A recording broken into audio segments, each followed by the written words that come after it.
Chapter 757. This was the second time that Li Yi saw the old emperor leave the palace. He was still the same as when he was in Ningguang Fu, wearing an ordinary robe. His face was gentle, and he looked like an uncle next door. No one knew that the person in front of them was the most powerful uncle in the entire Jing kingdom. The old emperor's illness was special. It was very dangerous when it acted up, so dangerous that there was a possibility that he would die every time. But normally, if one paid attention, there was no difference between him and a normal person. He did not come alone. The eldest princess was standing next to him, wearing a slim dress. He did not know if it was because of the dress, or if her figure had become better, but her figure seemed to be more exquisite than a few days ago. Moving here was for the sake of peace and quiet. There were not many servants in the residence, but even if they met, they would not dare to stop them. So the old emperor had the opportunity to drink the soup that she prepared to trick Xiaohuan to drink. Changde came out of the kitchen with 2 bowls of soup. Li Yi glared at him. This old guy really did not treat himself as an outsider. Fortunately, he had his own thoughts and even made a portion for Xiaohuan and Rui. Otherwise, there would not be much left for Rui. Jing Emperor picked up another bowl, and Changde handed the other bowl to the eldest princess. When they came over, they saw Li Yi put down the soup and went to the back. Jing Emperor drank a few mouthfuls before asking, "Did you make this soup?" He knew that Li Yi had good cooking skills. Because Shanning often talked about it in his ears, he had the chance to taste it today. He was surprised by his cooking skills. It was probably not much different from the imperial chefs in the palace. Changde looked at Li Yi and asked, "This soup, is it suitable for your Majesty's body to drink more?" Li Yi had once told him about His Majesty's illness.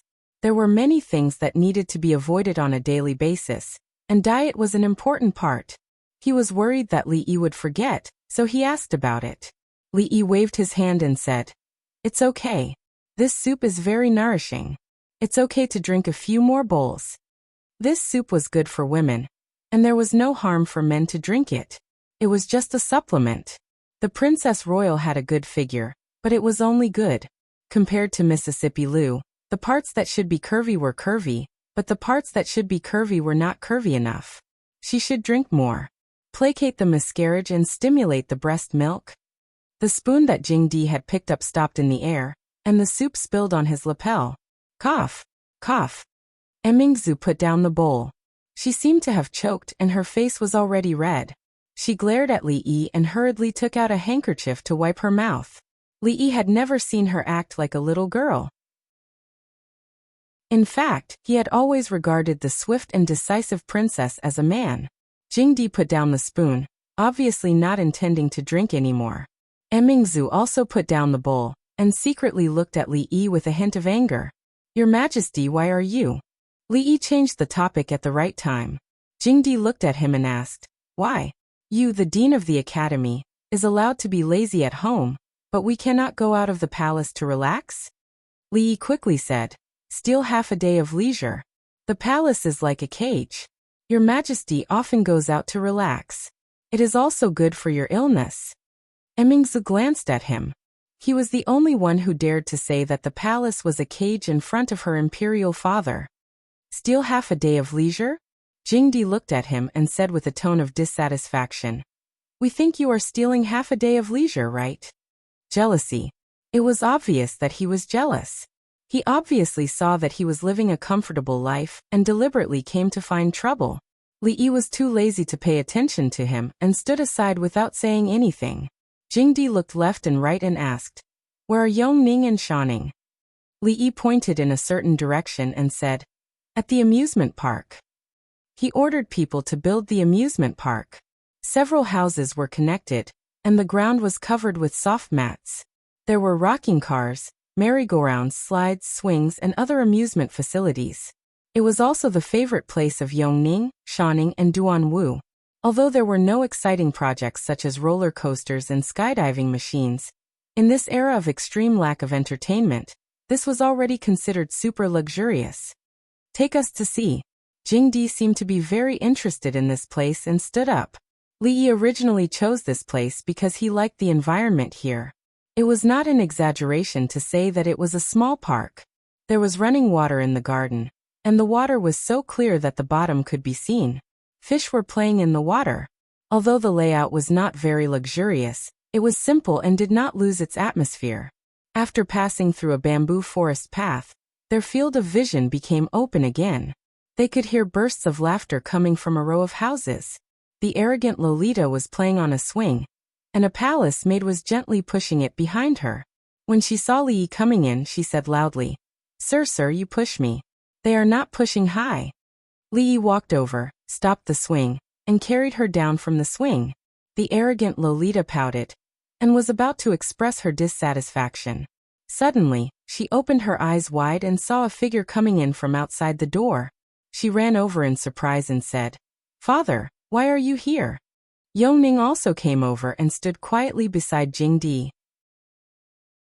Jingdi touched their little heads and said, "If Father didn't come, my Shanning and Yongning would have almost forgotten Father." The arrogant Lolita twisted her body and said in a sweet voice, "Oh, how could Shanning forget Father?" Jingdi looked at the two little girls, and a trace of sadness appeared on his face. He was their father, but he was also the emperor, the ruler of a country. Since they were young, he did not and could not fully fulfill the responsibilities of a father. It was no wonder that they always wanted to run out of the palace. The arrogant Lolita was full of joy for her father to leave the palace. She grabbed his arm and said, "Father, let's go outside to play. There are a lot of delicious food and fun things on the street. I will take Father to the brothel to watch the show. It is wonderful." Jingdi pinched her little face and said with a smile, "Okay, Father will accompany you to have fun today. Father is so good." The arrogant Lolita shook his arm and looked at Li Yi. She said, "As good as teacher." Li Yi felt that the arrogant Lolita thought that teacher was good because teacher would cook delicious food for her, play with her, and take her to watch interesting shows. Other children could get married at the age of 13. Because she grew up in the palace and was doted on by the emperor and two concubines, her temperament was similar to that of a child. The aged emperor was dragged by Shou Ning through the streets and alleys, sweeping through the crowd.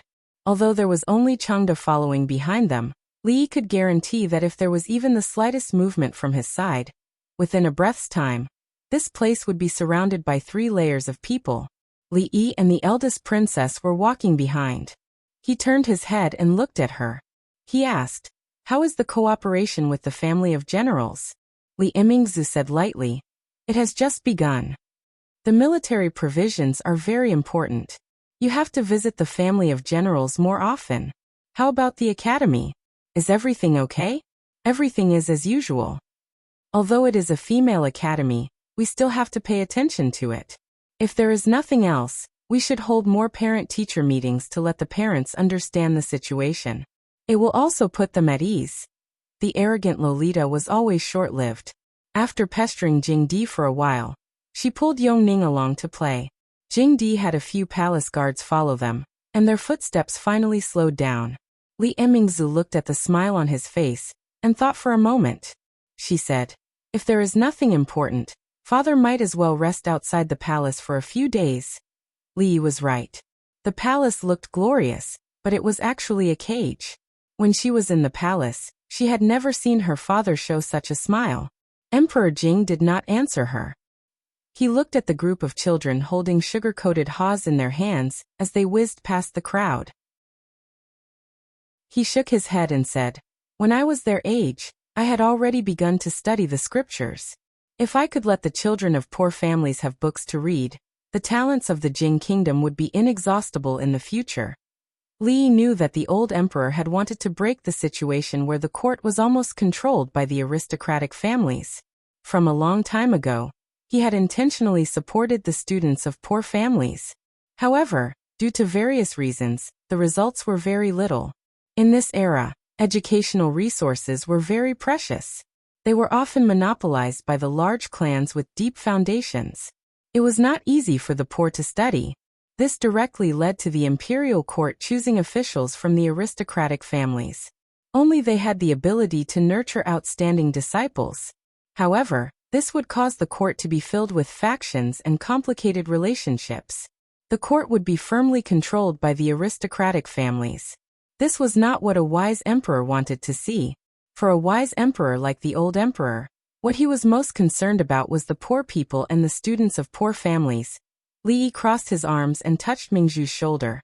This was a rare opportunity.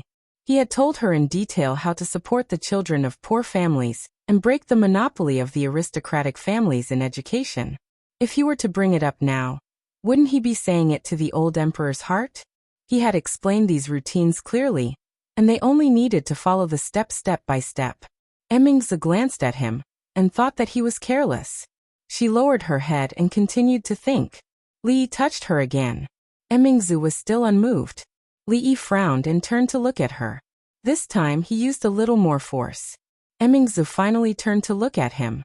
When she saw that he was staring at her, she seemed to have thought of something. She blushed and glared at him. Then she put some distance between them.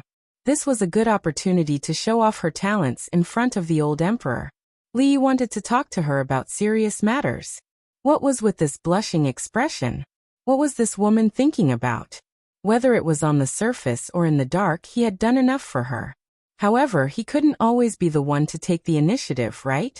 He was working himself to the bone, but she was enjoying herself up there. How could this be? She should at least take the initiative, right? Chapter 758. Hey, you have to move yourself. Bah! Do you still remember the story I told you last time?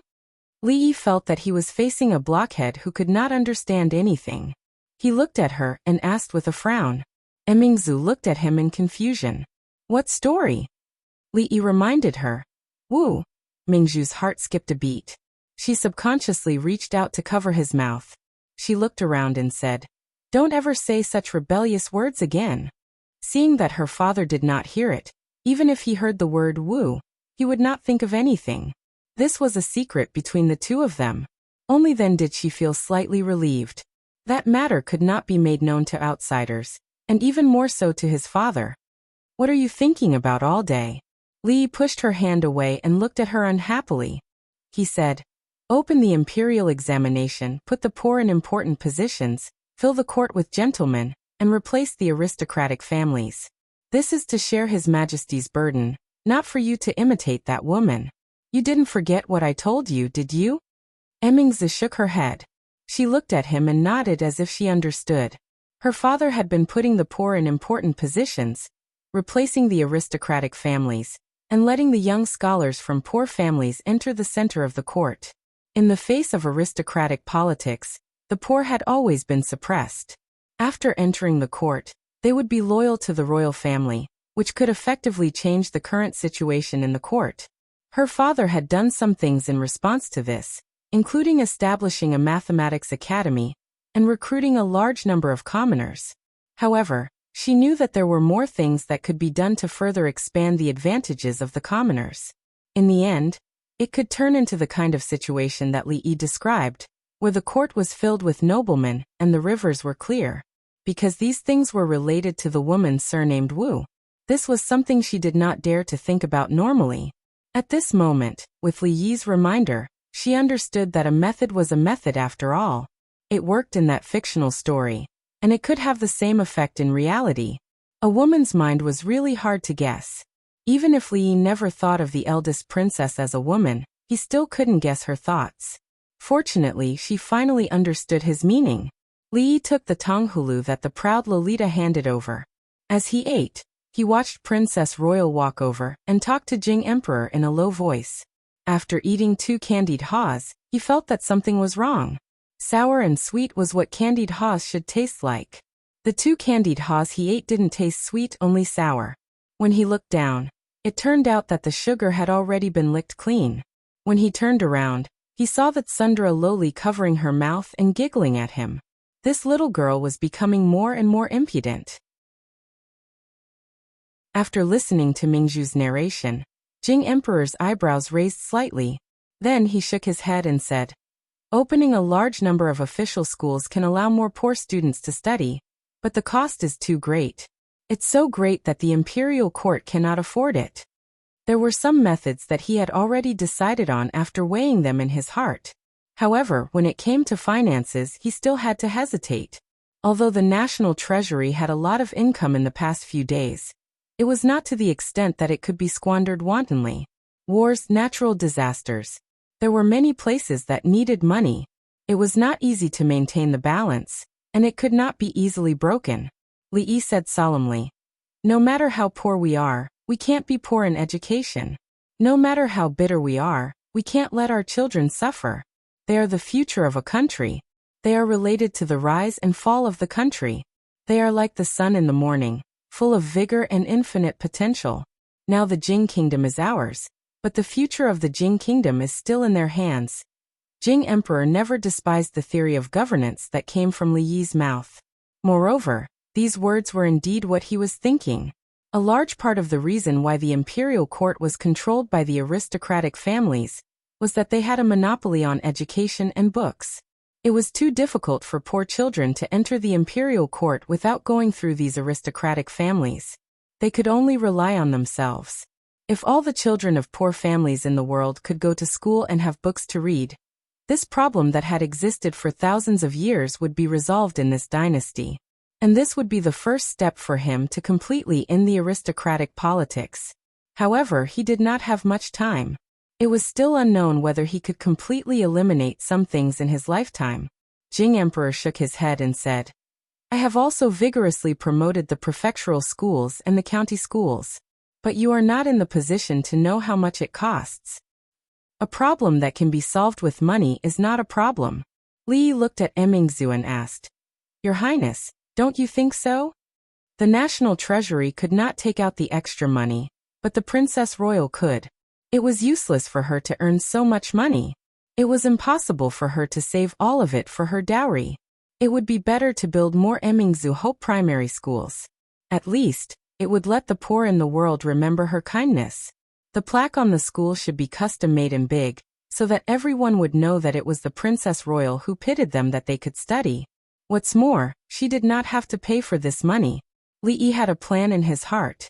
Maybe he could save more dowry for her, so that they would not be friends in vain. Emingzu looked at him in a daze. She did not know what Li was thinking, but she was sure that he was thinking about something. Jing Emperor did not delve into this issue because the Tsundere Lolita had already pulled him to the brothel to watch the show. Emingzu crossed her arms and looked at him. What do you want to do? Eat the emperor's salary and share the emperor's worries. Li did not go in. He leaned against the wall of the brothel and said, Your Majesty has been supporting the poor. This is to solve the problem from the root. Emingzu thought about it and blinked her eyes. Do you have a salary? Li thought carefully for a moment and found that he really did not have a salary. He did not have much money, and it was deducted because he got into trouble. The old emperor did not give him a salary at all. Then forget it. Li waved his hand and was ready to go in to watch the show. He didn't even have a salary, so how could he worry about it? Whoever wanted to divide it, divide it. In the end, he did not step in and was grabbed by the eldest princess. Father's biggest headache is those big families that control the court. If we can help Father share this worry, I will ask Father to leave the palace to recuperate. Father should agree. Emingzu looked at him and said in a soft voice, Tell me, what should we do? Li looked at her and corrected her. It's you who will share it, not me. Emingzu shook her head. It's the same. She was her, and he was himself. What did she mean by the same? It was a good conversation, but it suddenly became so ambiguous. It made the thin-skinned Li blush.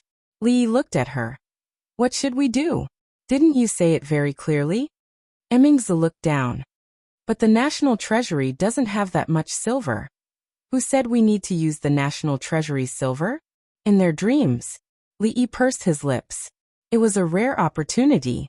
Of course, the fertile water would not flow into other people's fields. I don't have that much money. Emingzu shook her head. Then, she seemed to have thought of something and looked at Li. Li quickly waved his hand. Don't look at me. My family's money doesn't grow on trees. It's not easy to earn money. He patted her shoulder out of habit and squinted his eyes. Don't worry. There will be silver. What should be, there will be. Seeing a certain light in his eyes, Li Mingzhu's heart suddenly relaxed, and she became incomparably calm. Chapter 759. The opera being performed in the brothel was the classic, The Cowherd and the Weaver Maid. The Chiao Festival was coming up in a few days, and this kind of opera was very popular. The brothel was not the busiest during the day, but there were many people inside. More than half of the seats were occupied. At night, the entire place would be filled with people. Everyone's attention was attracted by the wonderful performance on the stage. No one noticed that in a secluded corner at the back, a pretty girl was excitedly telling the story of the cowherd and the weaver maid to a middle-aged man behind her. Although the opera was wonderful, the story told by the man was even more wonderful. The middle-aged man sat there, patiently listening to the girl. In his arms was a young girl. Occasionally he would look at the stage with a satisfied smile on his face. A gray-robed old man stood behind him. His wrinkled face remained expressionless from start to finish. Outside the brothel, a young man and a young woman leaned against the wall and whispered to each other. When the time comes, there will be official schools in various places. They will be called Emingzu Academy or Emingzu Hope Academy. Students from poor families will be given a certain amount of subsidies, or they can do some chores in the academy or work part-time. The curriculum must be reasonable, and they must be well-rounded. We don't want to cultivate a bunch of rotten scholars. I will write a detailed report for you when I get back, and you can submit it to the emperor. Li looked at her and reminded, "Remember, you are the only one who can do these things. As for how to get the money, I won't tell you until the matter is settled." The education reform in the Jing kingdom had already begun on a small scale. Li Yi was not worried that these changes would cause opposition. The old emperor already had the ability to judge. The old emperor had wanted to make a move against the aristocratic families for a long time, but the inside story was not that simple. Li Yi ate with him every day, and he learned a lot from him in other aspects. The fact that the court was controlled by the aristocratic families had always been a thorn in the old emperor's heart. He wanted to use the children from poor families to cultivate officials who were absolutely loyal to the royal family, to achieve his goal of centralizing power. Although the emperor had great power, he could not do whatever he wanted. He would be a fatuous emperor if he dismissed an official without a good reason, and he would not be able to convince the public. A family like the Cui family was far inferior to the imperial family in terms of military strength. However, it was impossible for the old emperor to send troops to destroy them just because he didn't like them. That was the behavior of bandits. The influence of the great clans was too great, especially to the officials who were attached to them. Touching them without a reason was tantamount to committing a crime. However, he couldn't just watch as these people stirred up trouble in the court and formed cliques for personal gain. The Cui family was a perfect example. Li Yi felt that the king of Shu, the eldest son of the royal family, was banished to that place because the old emperor couldn't stand the sight of the Cui family. The ones he had always wanted to deal with were the magnates led by the Cui family. Thinking about it, the Cui family had also committed a sin. They had just lost a few million taels of silver, and the coffin itself had probably been used up. Furthermore, the emperor was always thinking about them. What an unlucky year. After listening to him, Emingzu nodded and suddenly asked, "Why does it have to be me?" Li Yi pursed his lips. "This is a great contribution. Of course, we should not let the goodies flow to outsiders." "So I'm not an outsider? We are the three heroes of the capital. We share blessings and misfortunes. Of course, we think of you first when there's something good. It's too distant to call us outsiders. At least we can be considered as half an insider, right?" Emingzu glared at him. "Bah, who's your insider?" It was obviously a very pure meaning, but she had to misunderstand. Li Yi couldn't be bothered to explain. He only felt that the princess was not straightforward at all today. She was wishy-washy and like a woman. Something's still not right. Emingzu crossed her arms and stared straight at him. "Every time you're so attentive, something bad must be going on. When you speak, feel your conscience." Li Yi looked at her and frowned. "Ask yourself, when have I ever harmed you?" When Li Yi opened his mouth, he naturally looked in the direction of her conscience. Feeling his gaze, Emingzu thought of the bowl of soup she had just drunk. She felt uncomfortable all over. She put her hands down from her chest, but she didn't know where to put them. Finally, She looked at him in embarrassment and walked towards the brothel. How can one pacify the world if one's chest is not clear? Li Yi shook his head. He felt that there must be a deeper meaning behind heaven's arrangement. At the very least, the eldest princess had taken the first step on the road to pacify the world. The old emperor had a lot of fun today. Li Yi could see that the smile on his face had never stopped. In this half a day, he was not the high and mighty ruler of a country, but just an ordinary father. He would let Yongning ride on his neck to watch the circus. He would also beam with joy when the Tsundra Lolita fed him a milk candy. He would walk on the streets for 4 hours, but he was still full of energy. When it was time for lunch, he even let Changda serve him 3 bowls of food. He didn't look like a seriously ill person at all. He could eat and walk and he was in a good state. Of course, the most important reason was that the food he cooked was delicious. After eating and drinking to his heart's content, he was still lying on Li Yi's rocking chair. He squinted his eyes and swayed back and forth.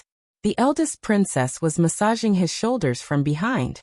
Emperor Jing's face showed a satisfied expression. I finally know why you would rather be idle at home than to enter the court and become an official. If you can be so comfortable every day, I wouldn't exchange it for a god. Li Yi tried hard not to show a contemptuous expression. He hadn't done anything yet, but his days were already comfortable. As the dignified ruler of a country, how could he act like a bumpkin who had never seen the world? No matter what, he should at least have afternoon tea and a few pieces of osmanthus cake to relieve his boredom. Emperor Jing closed his eyes and said faintly, "You're the one behind the Cui family's matter, right?" There was nothing to hide. The old emperor knew that the largest glass mine in the Jing kingdom was under his house. He couldn't hide it even if he wanted to. Your Majesty, don't worry. The taxes that should be paid will not be less. It was a good habit to pay taxes. It was also a hush money. The old emperor had been unhappy with the Cui family for a long time. Since he could vent his anger and get money, he certainly wouldn't have any objection. It's getting late. It's time to go back to the palace. Emperor Jing opened his eyes and stood up from the rocking chair. He didn't mention this matter until he left with Yongning and Shanning. When the eldest princess left, she looked back at him. Li Yi knew what it meant. Sometimes he really hoped that she was a man. In this way, a lot of unnecessary trouble could be avoided. But when he thought that she was really a man, he felt a little disappointed. A long time ago, he already had a plan and was carrying it out step by step. However, the road ahead was difficult and dangerous. It had not really manifested until now. Moreover, even if he overcome all the difficulties and obstacles and achieved the result he expected, was that result really what she wanted? In fact, Li Yi's heart was still a little confused. She has already left. Why are you still looking? A faint voice came from the side. Li Yi turned around and saw Mississippi Lu holding her sword and leaning against the moon door. Who won just now? When Li Yi was cooking, the old emperor and the 2 little girls were playing in the front yard. Mississippi Lu and the eldest princess went to the backyard. When she came out alone, her clothes were a little messy. Not surprisingly, they should have sparred for a while. After all, among the people of the same age, only the 2 of them could be each other's opponents. Mississippi Lu didn't answer, which meant that she didn't win. It seemed to be the same result last time. For Mississippi Lu, who had always swept away her peers, it might be a little hard to accept that she couldn't win against another girl of the same age. Especially in a situation where she couldn't win in terms of appearance and strength.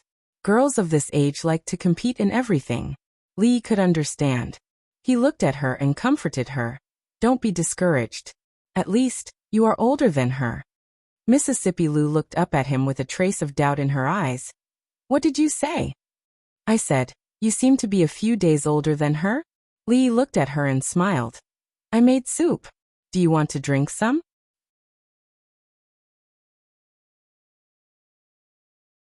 Chapter 760. Recently, Li Yi was keen on making soup. This work was not as simple as putting a bunch of ingredients in water to boil. The proportion of various ingredients, the amount of water, the heat, the time, and changing any of the parameters, the taste might change qualitatively. In this aspect he was already very experienced. Of course, the love poured into the soup could not be described by the amount. Rui's soup nourished the fetus, and Xiaohuan's soup was beneficial to the growth of puberty girls. Although Mississippi Lu did not need to grow any more, it was not bad to drink more. The one who needed to grow the most was actually the eldest princess, more than Xiaohuan. Therefore, when Li Yi entered the palace, he brought her a full cup. Eating egg fried rice with a delicious soup that could nourish one's body would be better. Eating egg fried rice with wine didn't sound like a good thing. How is it? This soup tastes good, right? Egg fried rice was a little greasy, and this soup could relieve the greasy feeling. More importantly, it could also grow the body. Emingzi nodded. Soup with rice was indeed better, but after experiencing something, whenever soup was mentioned, she would think of something that made people blush. She looked at Li Yi with some vigilance and asked, "This soup, what's the use?" To relieve greasy feeling, it's not good to drink all the time. Li Yi looked at her and said indifferently, "Don't worry, it's not poisonous." As he spoke, he poured himself a bowl and started to drink by himself. Mingzhu's doubts disappeared, but she felt a little guilty. She really should not have doubted him just now. Li Yi took out a piece of paper and said, "This is for you." Li Mingzhu took it and looked at it. She found that what was written on it was exactly what he had told her yesterday. It was just that it was more organized and clear. As for the more specific and detailed things, he had deliberately omitted them. Just hand it over like this. Li Yi was worried that she would blurt out all the details on her own. So he reminded her of something else. Emingzi did not ask much. She knew that he did this for a reason. This matter was beneficial to the country and the people. He would not harm her. Emingzi looked at him and asked, "How do you get the money?" "It's a secret for now." Li Yi didn't tell her directly, not because he didn't trust her, but because he trusted her too much. This silly girl's kung fu was quite powerful, but her mind was actually very simple. She could not hide anything in her heart. If he really solved all the problems and then revealed everything, what would they have to do with it? "I'm leaving. I'll come find you in a few days." Li Yi waved his hand and leisurely walked out of the morning dew hall. County Marquis Li treats His Highness very well, the figure standing behind Emingzi suddenly said when he saw Li Yi walk out. What she meant was not limited to him bringing the princess's favorite food every time he came. In fact, the things he did for the princess were much more than that. He made a princess, a woman, step by step become an existence that even the men in the court could not underestimate. No one dared to question why the eldest princess of the Jing kingdom was still not married. And no one questioned why she could become the dean of the women's college. She led a group of noble ladies in the capital, and did many things that men could not do. She also let those people know what it meant to be a woman not inferior to a man. Emingzi did not directly respond. She looked out of the hall and finished the egg fried rice. After drinking a bowl of soup, she put down the jade spoon and said, "There is still some soup left. I can't drink it. Nanny, drink it. Don't waste it." The old woman smiled. She knew that Emingzi did not want to waste County Marquis Li's kindness. She took a bowl and scooped out the last bowl of soup. After drinking a mouthful, she smacked her lips. Her expression suddenly froze. Before the princess was born, she had always been by the empress's side. She had personally served the empress for more than 10 years, and watched the empress grow from a little girl to a woman. Naturally, she knew what this familiar taste of the soup had. Emingzi looked at her with some confusion and asked, "What's wrong?" The old woman put down the bowl and looked at her meaningfully. She said, "This soup is only useful for His Highness to drink. I'd better not drink it." It was late at night. The hall of diligent government was silent. Occasionally, there was the sound of pages turning. Chengde walked out of the shadows. He coughed lightly and reminded, "Your Majesty, it's time to rest." "Chengde, tell me, am I really old?" Emperor Jing put down a memorial. It was hard to tell whether his expression was gratified or lonely. "Your Majesty is in the prime of your life. Why do you say that?" Chengde's voice finally had some emotion. "If Emingzi was a man, why would I do this today?" Emperor Jing seemed to be talking to himself. He picked up the memorial and read it again carefully. Everything was clear and extremely comprehensive. He couldn't help but murmur. These were all thought of by Emingzu alone? That boy is right. I am indeed old. The future of the Jing kingdom is still in the hands of these young people. At this moment, Changde roughly guessed what he meant. In terms of writing poems and lyrics, His Majesty was not as good as County Early. In terms of martial arts, His Majesty was not as good as the eldest princess. However, His Majesty had always been good at governing the country. When one day, he found that he was not as good as others in these matters, it was not strange for him to sigh like he did just now. Changde thought for a while and said, Her Royal Highness is also worried about His Majesty. I'm afraid that County Early also contributed a lot. It's not the first time that he gave all the credit to Emingzu. A trace of anger appeared on Emperor Jing's face. He said, This brat, if he had taken out these things earlier, I wouldn't have had a headache for so long. As Emperor Jing spoke, he waved his hand and said, Forget it. Leave this matter to Emingzu. I am also happy to be idle. He was very confident in Mingzhu's ability. Since this matter was proposed by her, he would leave it to her. In this way, he would also be much more relaxed. The most important issue was the funding. The higher-ups only said that there was no need to allocate funds from the national treasury. As for where the huge sum of money would come from, he didn't care so much. Someone would always have a way. As if thinking of something, Emperor Jing suddenly said, Do you think he has any thoughts about Emingzu? If Li Yi didn't have a wife, he would even think it was a good thing. But it was impossible for a princess of a country to be a concubine. Her Royal Highness and he have known each other for a long time. He is also indebted to her. Changde thought for a while and said, As for other things, it shouldn't be. Naturally, he couldn't say much about this kind of thing. With Mingzhu's age, if it was another princess, she would have gotten married long ago. But she always has her own ideas. I don't know her thoughts, so I can't help her decide. If it was someone else, it wouldn't matter, but that brat. Emperor Jing frowned. After muttering a few words, he shook his head and showed a relaxed smile on his face. It's getting late. Let's rest. Although there was still some loneliness in her heart, this was the child's heart. The child had grown up and could finally help her father share some things. It's done? Li Yi looked at Emingzu and couldn't help but ask. Emingzu didn't speak but nodded. Although he didn't know why she didn't seem to be in a good mood, and the way she looked at him was a little strange. It was always worth being happy that the plan had taken a big step forward. Drink soup, drink soup. Li Yi filled another bowl for her. Emingzu looked at him, and there was a trace of shame and anger on her face. She lowered her head slightly. Seeing that she didn't seem to want to drink, Li Yi was stunned. Then he shook his head and didn't care about it. He said, Forget it, I will bring it back for Xiaohuan to drink. The food is still complete. I will also bring this soup bowl back. The next time I come, I will return it. After all, whether the Princess Royal grew up or not had little to do with him. The little servant girl was in the puberty period and her nutrition had to keep up. Seeing him stand up and prepare to leave, Mingzhu's face showed the same color as a peach blossom. She gritted her teeth and said, Put it down.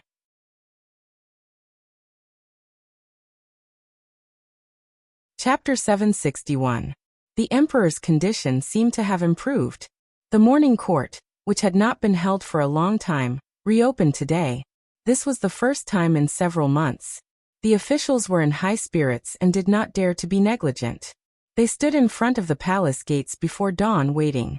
The morning court had not been held for a long time. Originally, they thought that there would be a lot of important matters accumulated. They did not know when it would end today.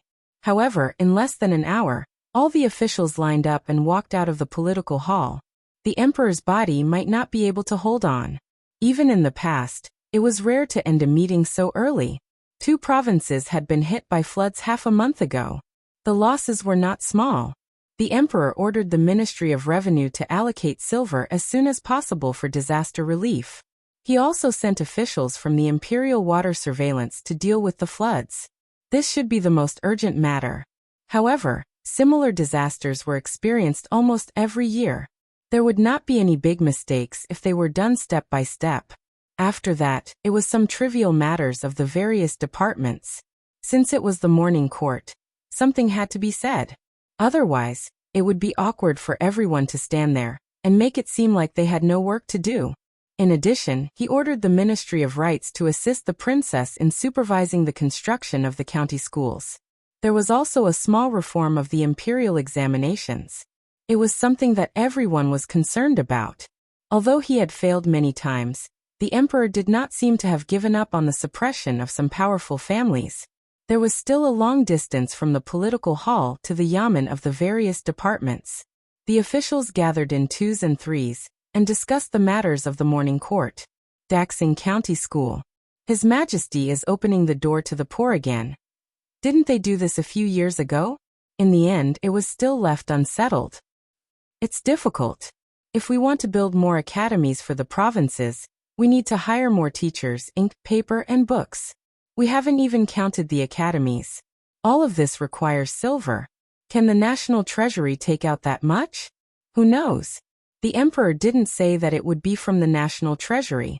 He only said that the eldest princess would be in charge of this matter. Can the eldest princess take out so much silver?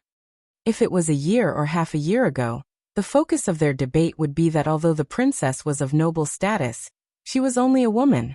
What right did she have to participate in national affairs? However, at this moment, no one dared to say this. The last person who had questioned her had his spine broken by the people of the capital. A great scholar of a generation ended up being disgraced, and his reputation destroyed. Countless people would sigh when they thought of it. In this year, the eldest princess's brilliance was too dazzling. She had brought back Tian Fa and helped the Jing kingdom defeat the Qi kingdom. Even now, the Jing kingdom was still deeply intimidated. Later on, she had defeated the envoy of the Qi kingdom and saved the face of the country. Later on, the Women's Union and the Women's Academy had even promoted the national policy of not marrying before the age of 16. They had trained female midwives, which reduced the chances of a woman dying from dystocia by several times. All of these things were enough to convinced. Up until now, they wouldn't be surprised if the eldest princess's shadow appeared in court affairs. But as for whether she could handle this matter well, no one had any expectations in their hearts. After all, even His Majesty had encountered irresistible obstacles in this matter. Let alone the eldest princess, a woman. Not to mention other obstacles, just the amount of silver needed was not a small amount. If she couldn't solve this problem, it would be a joke. Perhaps it was because they saw through this that the officials with deep backgrounds didn't show any displeased expression. Supporting the poor was naturally suppressing the influential families. His Majesty's display of this intention showed that he was dissatisfied with them. The big families, who had always been close to the royal family, were not afraid. Their status in the court was guaranteed by the royal family. But for the Cui family and other families, things were not so simple. At least in the current court, they were not so stable. An official said in a low voice, "These years the court has changed a lot. Is His Majesty still not satisfied?" "Don't worry. Haven't we already experienced such things?" A middle-aged man next to him showed a disdainful smile and said, "This time there will be no end. Even His Majesty can't do it.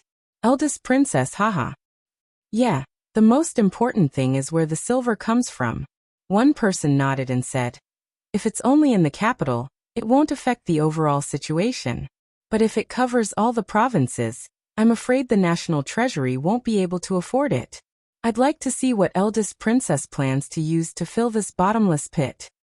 "Haha, Her Royal Highness's business is doing well, but this time, the shining silver is destined to go down the drain." As soon as one person said this, he was pulled by the arm by the person next to him. The person's gaze was extremely obscure. That person looked back and saw the gloomy face of one of the important figures of the Cui family. His heart immediately thumped and he thought, "This is bad." Wasn't mentioning this in front of the Cui family rubbing salt in their wounds? Everyone knew that the Cui family had suffered heavy losses because of the glass incident. The exhibition was not held, and the glass they had hoarded was smashed to pieces in front of everyone.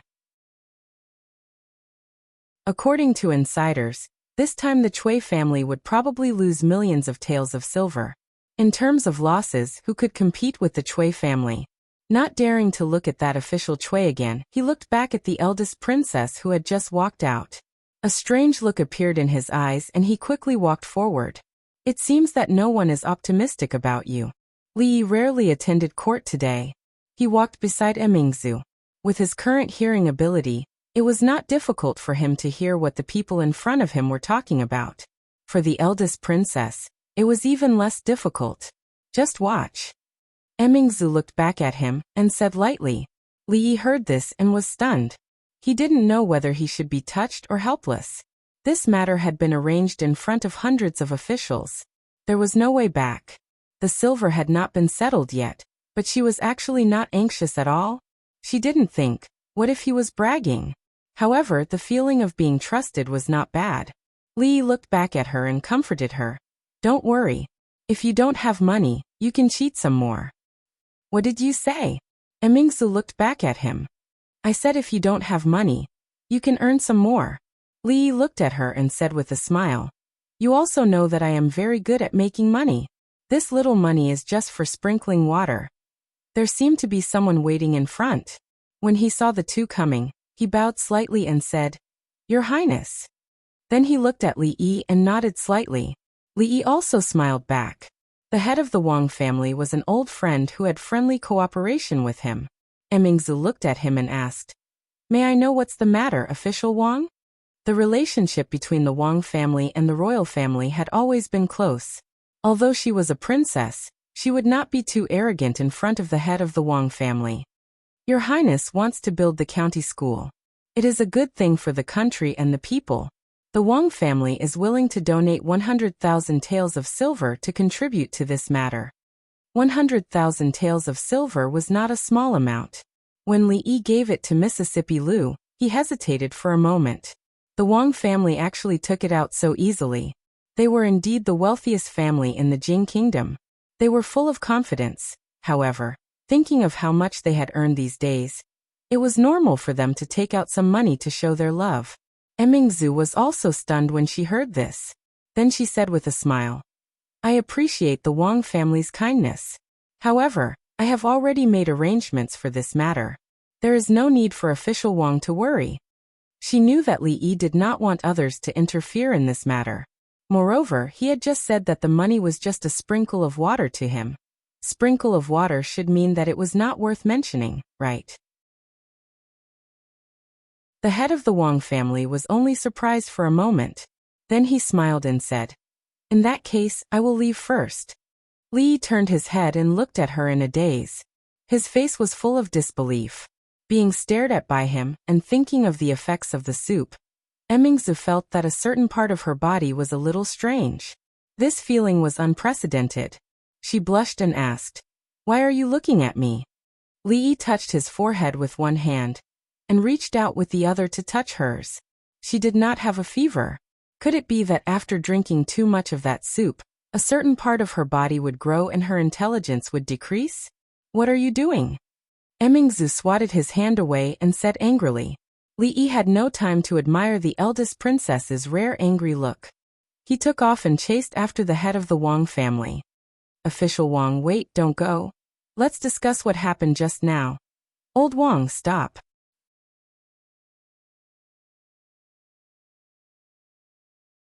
Chapter 762.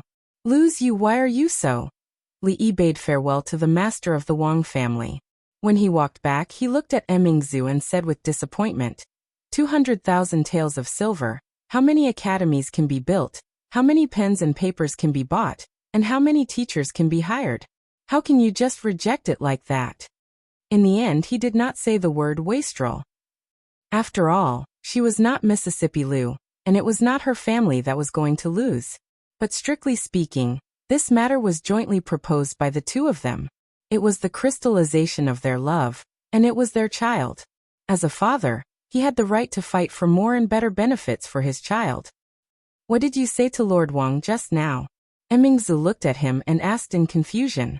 When the master of the Wang family left just now, his face was full of smiles, and he was obviously in a good mood. She could not think of a reason that could make the person who gave out 100,000 taels of silver so happy. Then, she realized another problem. Looking at Li Yi, she asked uncertainly, "You just said 200,000 taels of silver?" The Wang family has already agreed to donate 200,000 taels of silver. Li Yi waved his hand and said, "But don't make this matter known for now. Doesn't His Majesty want the Ministry of Rights to help you? Let them first. Will this work?" Emingzu looked at him and asked with a frown. If this was the method he was talking about, then this matter would probably encounter unimaginable resistance. Of course not. Li Yi looked at her and said, "Do you think others are as stupid as the Wang family? Why should they give us money for nothing? I have already made a list for you. When the time comes, let the officials of the Ministry of Rights visit them one by one. They will definitely not donate money. But you don't have to be angry. This is all in our plan. If you want to hear it, I will tell you now." Emingzu waved her hand and said, "Next time. I have to accompany my mother later. I will leave first." Li Yi had originally planned to tell her all the plans. Hearing this, he was slightly startled and looked at her in surprise. Shouldn't she be eager to know all the plans? When did she become so unmotivated? She could help him once or twice, or even 8 or 10 times, but she couldn't help him forever. This is such an important matter. Can't you show a little bit of enthusiasm? The sound of her footsteps gradually faded away. Li Yi shook his head and stopped thinking about it. He shouted at her back, "The soup I brought for you is in the cafeteria. Don't forget to get it." With that, he walked towards the palace gate. Mingzhu's body trembled and she stopped in her tracks. An unnatural blush appeared on her face. Originally, he wanted to spend a few days in peace in the future, and not care about the matters in the court. But sometimes he couldn't stay idle. Fortunately, he was only helping the eldest princess with these things. He just gave her some ideas, and the rest was up to her. Li Yi's skill in making soup had improved by leaps and bounds. He would change it every day. Yesterday he had heard Xiao Huan and Rui say that her chest had been warm recently. Was she sick? She was too embarrassed to tell him these words. Li Yi could only tactfully tell her through Rui that it was normal for a girl to feel this way when she was growing. Xiao Huan was almost 17. In another 2 years, the little servant girl would become the senior servant girl. Of course, making soup was just a hobby for a while. What he liked to do the most was to sit in front of Rui after giving her a massage. He would put his ear on her lower abdomen, and the two of them would talk about the private matters between husband and wife, including what name the child should be named and how to educate them. Of course, there was one point that the two of them tacitly agreed on. Whether it was a boy or a girl, they had to be skilled in both the pen and the sword. They didn't have to worry about this because they had a father who was skilled in both the pen and the sword. But if they wanted to learn martial arts, Rui would be reluctant to be too strict with them. If they wanted to succeed, they needed Mississippi Lu. But if she was too strict, it might scare the child. No, he had to think about it carefully. Many officials from the Ministry of Rights visited the officials and nobles in the capital one by one. They hoped that they could contribute to the development of education in the Jing Kingdom. They wanted to donate some money to build more academies, so that the children who couldn't afford to study could have a chance to change their fate. The officials from the Ministry of Rights visited them personally. Out of understanding, they couldn't let them return empty-handed. Therefore, they really donated some silver. 100 taels, 200 taels, and 300 taels were considered too much. A minister only donated 50 taels. It was said that a minister-counselor of the Ministry of Rights walked around the Cui family and didn't even drink a cup of tea. It couldn't be said that they were stingy. After all, after the last audit, all the officials more or less donated money to the national treasury. Some even donated their family's wealth. It hadn't been that long. They couldn't ask the officials and nobles to donate money every time the court lacked money. After all, this wasn't a long-term plan. Even if they didn't donate money, they had a valid reason that everyone could understand. Moreover, the emperor supported the poor.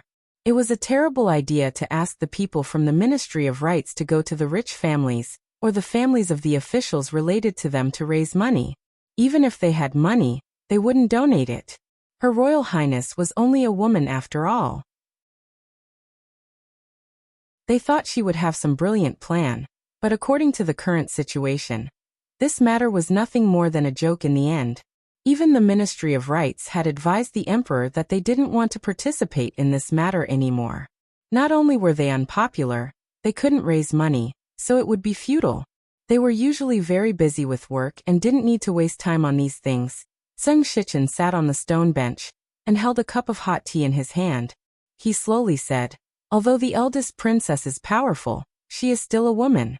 How can she easily solve something that even the emperor can't do?" Now his treatment here had changed from herbal tea to hot tea. This was a great improvement for him. Although the woman across from him still didn't want to talk to him, and it was almost all him talking alone, after the court session, being able to sit here and talk for a while, even if it was just talking to himself, talking about some things in the court or old events. Even if he didn't get any response, it was enough to calm his heart. Sung Zumo's eyelashes fluttered and she suddenly said, "Her Royal Highness is an extraordinary woman. Maybe she really has a way." Her tone inevitably had a different meaning. Even if Her Royal Highness had no way, there would be someone who would help her find a way and help her solve all the problems properly and perfectly. There was no doubt about this. Because he was always like that. Ahem, ahem. The sudden voice startled Sung Shichen, and he almost choked on the tea in his mouth. He raised his head in disbelief. This was the first time she had taken the initiative to talk to him for so many days. He wiped the corner of his mouth with his sleeve. After coming back to his senses, he hurriedly said, "Yes, yes, Her Royal Highness has created many miracles. Maybe this time, everyone will be impressed." In 3 days she raised 2,000 taels. Emperor Jing rubbed his eyebrows and looked down. He said, "The Ministry of Rights is quite dissatisfied with this. They think this is too absurd. Emingzu, what do you think?" The slender figure standing below thought for a moment and said, "In that case, there is no need to trouble the Ministry of Rights anymore. Father, rest assured, I will think of a way." A curious expression appeared on Emperor Jing's face. Even with the Wang family's 200,000 taels, it is far from enough. What do you think? Tell me. Emingzi looked up at him and said softly, "He didn't say." "Who?" Emperor Jing was stunned for a moment, before he seemed to understand something. He waved his hand and said, "Father knows. You can go now." Seeing Emingzi walk out of the door, Emperor Jing sighed and leaned back in his chair. He sighed and said, "I am old. It seems that I am really old." Changde came out and asked, "Do you want me to bring him here?" "There is no need." Emperor Jing waved his hand and said, "I don't care what method he uses to get so much money. Anyway, I don't have to worry about it. If things are not done well, be careful of his butt." Emperor Jing looked at the sky and said, "It is not early. It is not easy to rest early. Today, go to concubine Yan's place." Changde nodded, and a smile appeared on his old face. His Majesty had not rested so early for a long time. If that boy took the initiative, many political affairs would not need His Majesty to worry about. Unfortunately, Changde suddenly looked in the direction of the eldest princess's departure and thought.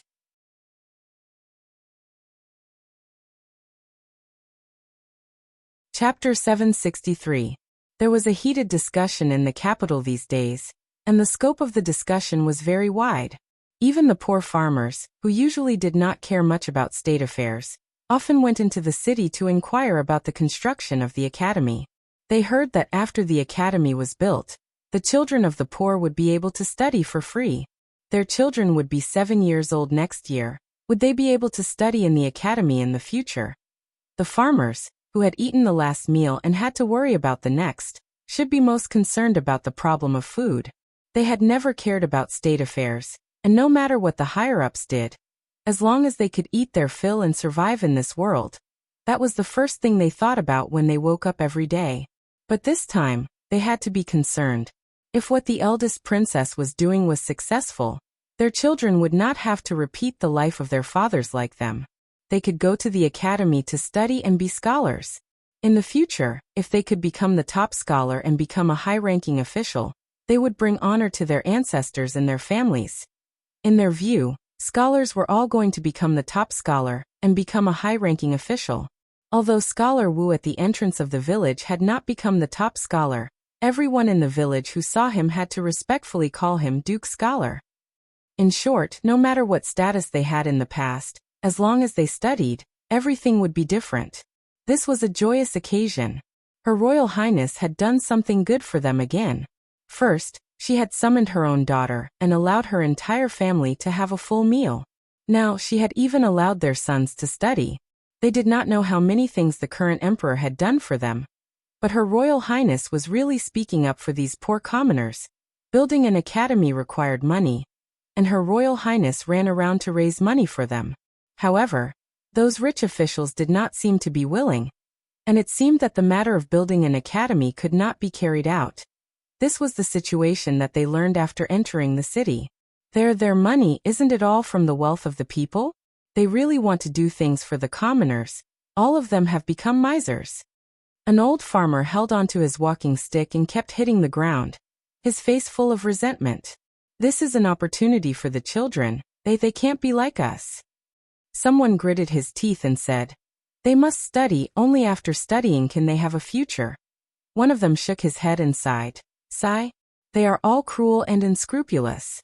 The one who truly cares about the poor people is still the Princess Royal Highness. A carriage slowly passed by on the street. After all these days, the old man driving the carriage already understood that the wide road was always blocked by traffic. In order to not waste time, they had to take a long detour and take another clear path. Then he would stop at the entrance of an alley. Sometimes he would stop for a quarter of an hour, and sometimes he would stop for as long as an hour. Fong and the sloppy old man sat on either side of the carriage, thinking about what they had just heard on the street. They lifted the curtain and said to Li Yi, "Young master, these officials are so stingy that they won't even pay this little bit of money." Li Yi waved his hand and said, "Don't say that. Other people's money doesn't come from the strong wind, and they don't want to be blown away by the strong wind. It's their freedom to donate or not, and we can't control it. Don't engage in moral coercion." Fong nodded, not fully understanding. Although he didn't know what moral coercion meant, he knew that his silver was picked up from the sand, sent to him by others, and cheated from the Qi kingdom. It seemed that it was not as convenient as the strong wind, and he didn't want to give it to others for free. Li Yi jumped off the carriage and walked into the alley. The sloppy old man habitually threw a milk candy into his mouth and looked in a certain direction. How long is he going to do this? Soon. Fong took a candy from the sloppy old man's hand and murmured. The sloppy old man glanced at him, put the remaining milk candy back into his arms, and asked, "Soon what?" Fong glanced at him and said, "Soon means soon." These days, when the son-in-law passed by here, the expression on his face was completely different from before.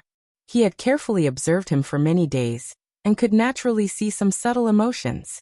The sloppy old man seemed to understand something, and asked, "Say, between your family's young miss and the young lady in here, who do you think he likes more?" Fong looked at him in surprise. He didn't expect this eccentric old man to be so passionate on the inside, to be interested in this kind of thing. There's no comparison. Fong shook his head and said, "The son-in-law likes the young miss because the young miss is the young miss, and not someone else. He likes Miss Sung because he likes her." "What do you mean?" The sloppy old man was stunned for a moment, and after pondering for a while, he still didn't understand. Then, as if he had thought of something, he looked at him with some mockery. "Are you talking about yourself?" Fong glanced at him.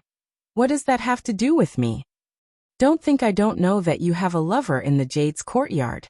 Why didn't you go look for her today?" Fong's face suddenly changed, and he said angrily, "You followed me." The sloppy old man looked at him disdainfully. "Who doesn't know about your trivial matters?"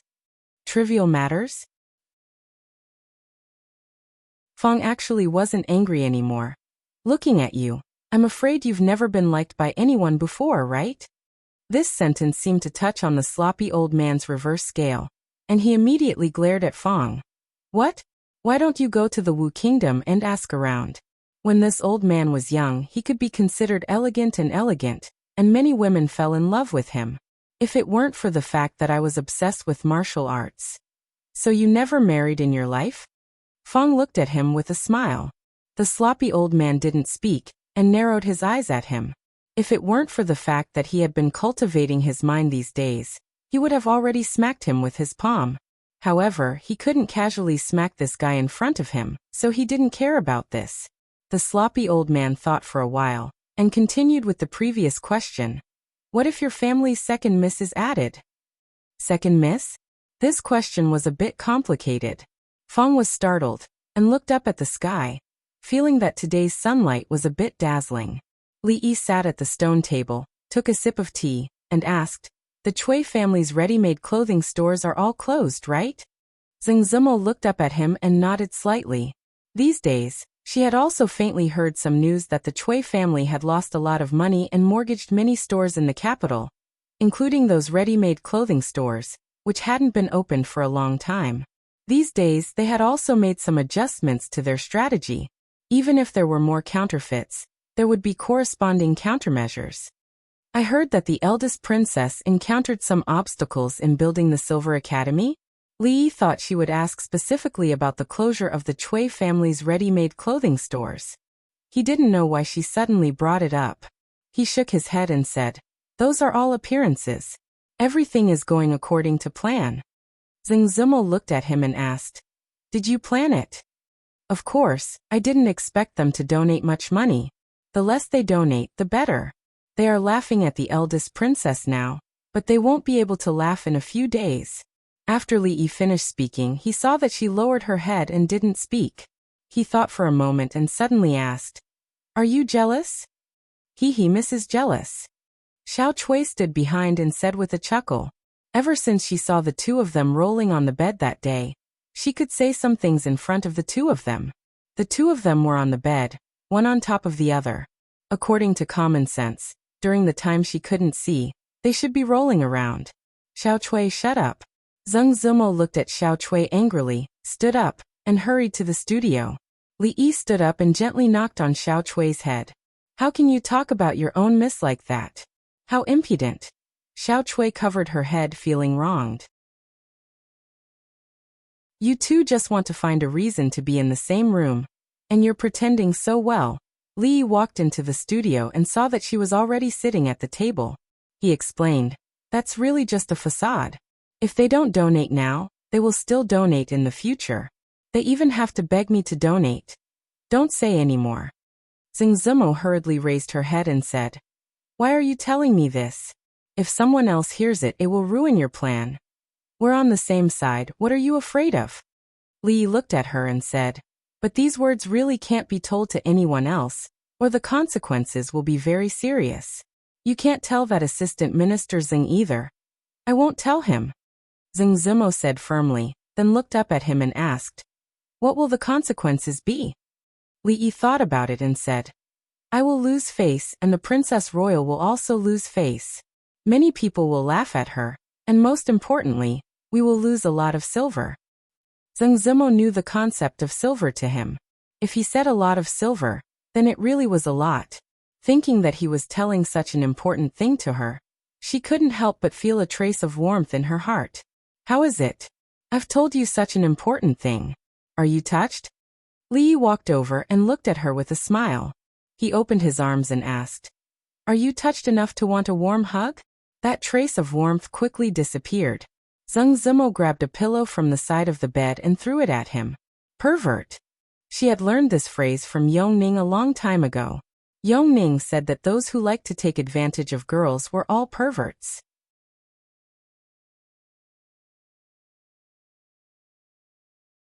Chapter 764. When Li Yi pushed the door open again and walked out, he habitually held Xiao Cui's head with his hand. He knew that she had the habit of leaning on the door to eavesdrop. If she suddenly lost her support, it was very likely that she would fall to the ground. The girl was, after all, thin-skinned. After being caught again, she looked at Li Yi with some embarrassment. She blushed and said, Li, are you leaving? I'm leaving. Li Yi patted her head and walked out of the courtyard. Why don't you take your lover back and let her stay in the brothel alone? Do you feel at ease? Next to the carriage, the sloppy old man was chattering. Could it be that you are afraid of your wife, as they say? Fong did not pay attention to the sloppy old man, because he was still thinking about the question just now. Although he now boasted that he was a smart person, especially towards the son-in-law, He could see very clearly from the perspective of an outsider. However, the old man's question just now made it difficult for him to answer. Li got on the carriage and said, "Let's go to the palace." Fong sniffed and smelled a faint fragrance. He shook his head and waved his whip. The carriage slowly moved. When Li Yi stepped into the imperial garden, Jing Di was playing chess with the proud Lolita. Maybe it was because there was nothing to be busy with political affairs, but the old emperor was more and more leisurely and elegant recently. The proud Lolita no longer played chess with others. She had already understood that the rules of the chess were set by herself.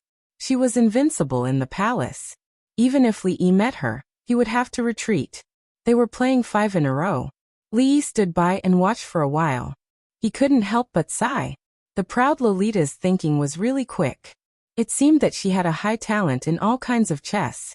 When Jing Di put a black piece in a position that he thought was suitable, the proud Lolita had already put it down. Then she said with a smile, "Father, you lost again. Today, I can go out of the palace to play." Jing Di waved his hand helplessly and said, "Shanning, you go play first. Father wants to say a few words to the teacher." The arrogant Lolita stood up, winked at Li Yi, and ran away quickly. Emperor Jing pointed to the chessboard in front of him and stretched out his hand. "Let's play." Since he couldn't beat the Tsundere Loli, did he think he couldn't beat him? Emperor Jing was still holding a black chess piece. He placed a chess piece in the center of the chessboard and said, "What are you doing here instead of solving the problem of the academy?" Li Yi didn't bother with pleasantries and went straight to the point. "I would like to ask for 2 paintings from your majesty." "My calligraphy?" A surprised expression appeared on Emperor Jing's face. Although he was not considered a master of calligraphy, he was still the ruler of a country. His calligraphy treasures were not inferior to any other masters in terms of value. He would often give them to some meritorious officials, but this was the first time someone had directly asked him for it. Naturally, he didn't think that Li Yi liked his calligraphy. In the entire Jing kingdom, the number of people who could surpass him in calligraphy could be counted on one hand. The first thought that came to his mind was that Li Yi wanted to sell it for money. "If you win against me, I will give it to you." These days, the only thing that could trouble him was the matter of the academy. However, with Mingzu and Li Yi around, he didn't have to worry about it anymore. He simply played chess to kill time. Compared to the Tsundere Loli, Emperor Jing's level of playing Gomoku was still very high, even though he hadn't been exposed to this form of chess for a long time. With something on his mind, Li Yi naturally couldn't concentrate on playing chess.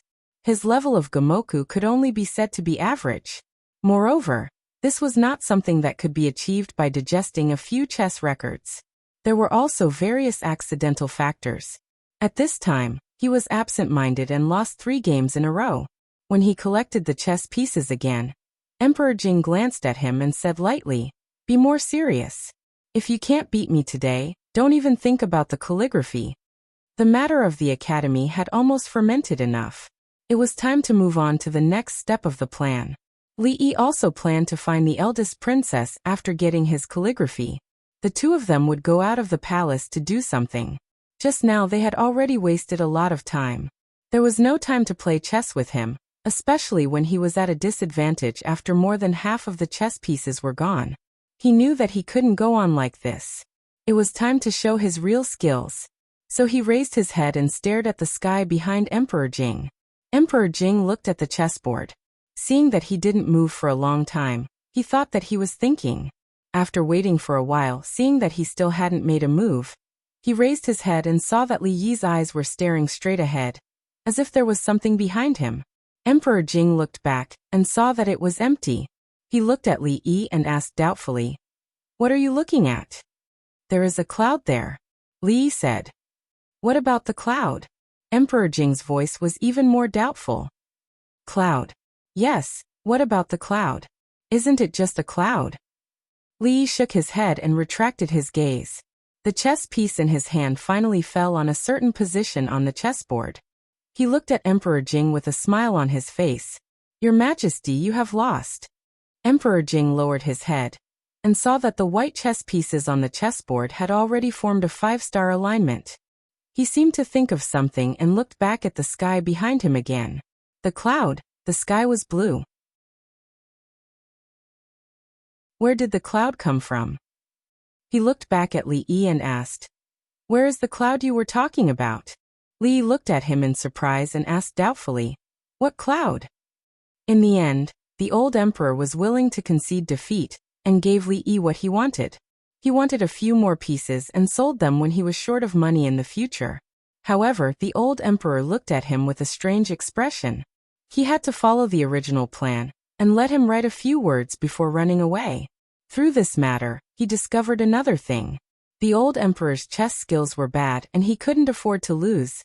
Li rubbed the proud Lolita's head and said, "Be good. Today, teacher and your royal sister have something to do and can't play with you. Just stay in the palace." "No, Yongning has been summoned by Her Highness. There is no one to play with me." The proud Lolita hugged Li Yi's arm and said with a sobbing tone, "I am alone in the palace. It is very lonely." Such a young child actually knew about loneliness. Li Yi couldn't refuse no matter what. He could only nod helplessly and said, "Then follow me." The sobbing tone in the Lolita's voice immediately disappeared. An excited expression appeared on her face. "Then let's go find my royal sister now." Li Yi was a little dazed as she led him to the morning dew hall. He only felt that there was no sincerity left in this world. Women who practice martial arts usually maintain their figures very well. If it was those who were obsessed with martial arts, there was not a single extra thing on their bodies. It was as if they were made by nature. Of course, those who were born with a certain deficiency could not make up for it through practicing martial arts. The flesh on their bodies could be reduced, but it would never be increased. Even though he knew that she had only been drinking the soup for a few days, and that it shouldn't have much effect, Li still faintly had an illusion. His gaze subconsciously looked towards a certain part of the eldest princess's body that was dancing with her sword. Women were always particularly sensitive to certain parts of their bodies, and could easily feel other people's gazes. The eldest princess who was dancing with her sword suddenly increased in speed. Li Yi reached out and used his middle and index fingers to clamp a long sword. He smiled and said, "Don't mess around." She didn't have any evil intentions. The speed of the sword was not fast, and the direction was perfectly straight. Li Yi felt that the scene of him clamping her sword with his hand must be very cool. Teacher is so amazing. The Tsundere Lolita was always so cooperative. Her eyes flashed with little stars, and the look of worship made his vanity a little satisfied. Emingzu put away the long sword and looked at him. She asked, "Where is the thing?" "What thing?" Li Yi was stunned for a moment before he remembered something. He said, "That soup needs to be brewed for a long time. I came out in a hurry today and didn't have time to prepare it.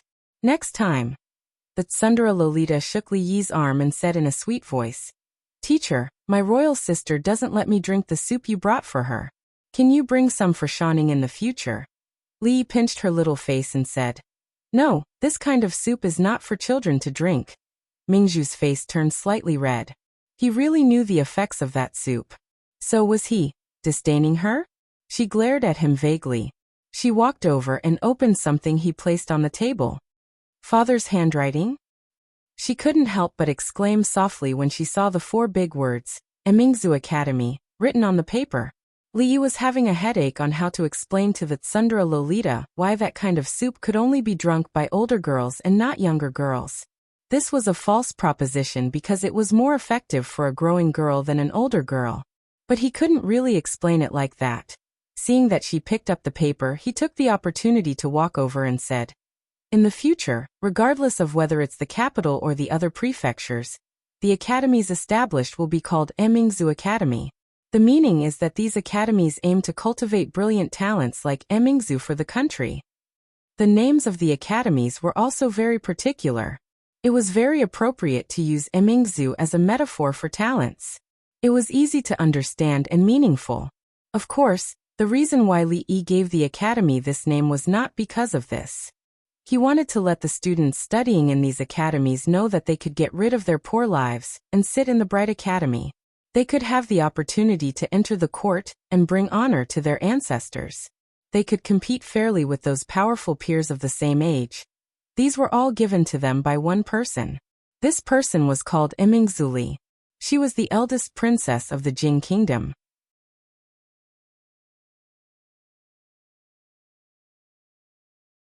Chapter 765. Emingzu Academy? Emingzu murmured the name. She could not believe that his purpose was as he said. No matter how she looked at it, there seemed to be another meaning behind it. The proud Lolita no longer asked Li Yi why she could not drink her royal sister's soup. She tugged at Li Yi's sleeve and said with a blush, "Sir, build a few Shining academies too. The Ice Condensation Academy is fine too." After thinking for a while, she felt that she could not forget Yongning. She raised her head again and said, "And Yongning Academy. How about it? It sounds nice too." She felt that although her name was not as nice as her royal sister's, it was much nicer than Cheng Yang's. Li Yi touched her head and said, "Okay, I will build another Shining Academy and let you be the dean." "Pinky promise." The proud Lolita immediately smiled. Her eyes formed a crescent shape, and she stretched out her little finger. She had learned this action from Yongning. Yongning knew a lot of new things that she did not know. When she talked to her teacher, she could not understand most of the time, so she simply copied him. Li Yi helplessly hooked his little finger with hers. Their thumbs touched, and the proud Lolita said happily, "Pinky promised to hang. It won't change for 100 years." Although she did not know why Pinky promise meant hanging, this action meant that they could not go back on their word. Regardless of whether he hung or not, this was what her teacher had promised her. When she grew older, she would be able to have her own academy. She would be the dean, and she would be a little more powerful than Li Han. This would prevent him from showing off in front of her all day long. Emingzu knew that his words had always been powerful. Since he had promised Shining, there would definitely be a Shining Academy in the future. Perhaps by that time, Shining would have already forgotten about this matter. Seeing that they had completed this childish alliance, Emingzu looked at Li Yi and asked calmly, "The Ministry of Rights has made it clear that they will no longer be involved in this matter. We don't even have anyone we can use now. How are we going to get so much money?" She knew that she had encountered great obstacles in raising the money. Whether it was the imperial court or the common people, they were all discussing this matter. Almost no one thought that she could succeed. Everyone was waiting to see her make a fool of herself. Of course, it would be a lie to say that she didn't care about this. It was only because she trusted Li Yi that she asked this crucial question now. Li Yi looked at her and said mysteriously, "Don't worry, the show has just begun." He put away the things he won from the old emperor and explained, "Change your clothes first. We'll leave immediately. We'll talk later." The proud Lolita brandished her sword at the side. The children of the royal family were not required to be proficient in both literature and martial arts. It was even rarer for women to practice martial arts. Among all the princesses, the only one that Li Yi knew was the eldest princess. With the old maid watching from the side, Li Yi didn't have to worry that she would hurt herself. Emingzu changed her clothes and came out. When the proud Lolita came out, Li Yi told her about the plan in detail. Emingzu looked at him and asked, "From the beginning, you knew that the officials from the Ministry of Rights would hit a wall. You also expected that they would withdraw on their own accord. Is this all part of your plan?" Li Yi nodded. "After all, the Ministry of Rights doesn't belong to us. With them around, we can't do whatever we want. If they leak information, it will have some impact.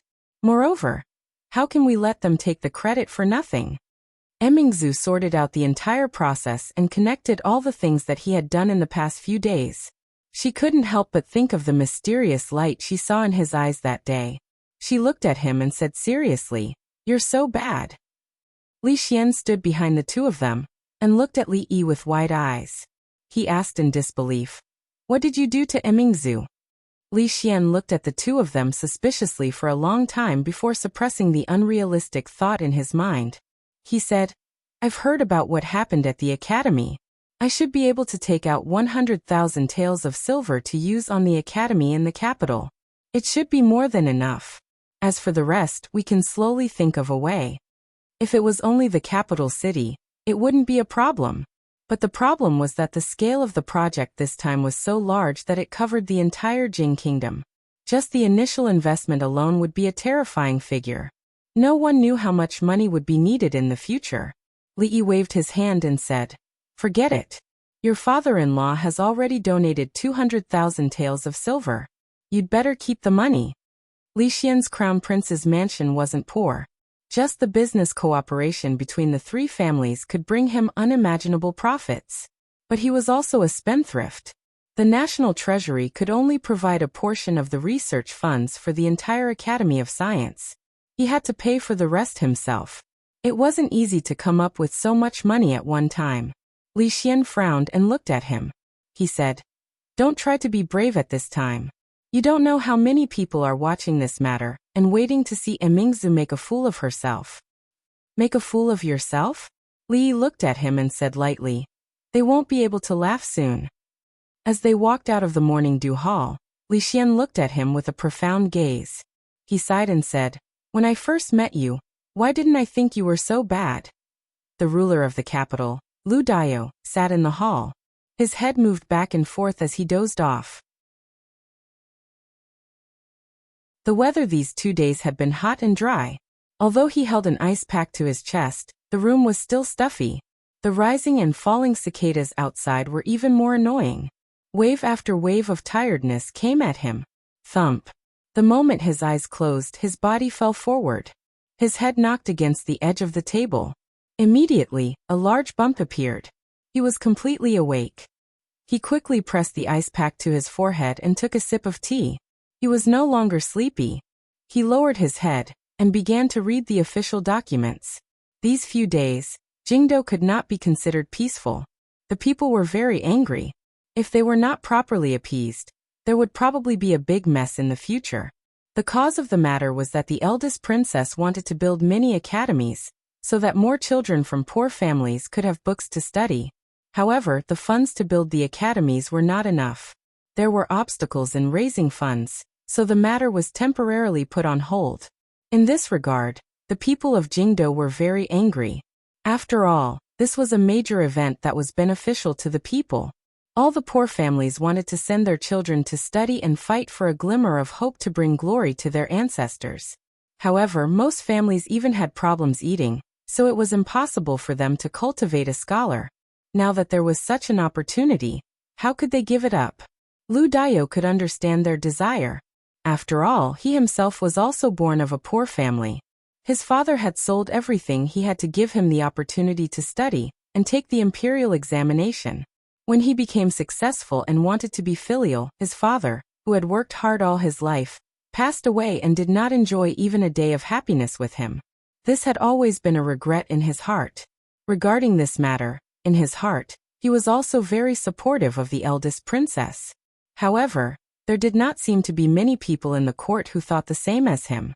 When he read the official documents and felt sleepy again, a yamen runner came to report that the eldest princess and the Marquis of Chang and County had arrived. County Magistrate Lu's sleepiness was swept away at this moment. He hurriedly stood up, tidied up his official uniform, came to the back hall of the county government, stepped into the room, and cupped one hand in the other before his chest to the two people sitting above. Greetings to the eldest princess and Marquis Li.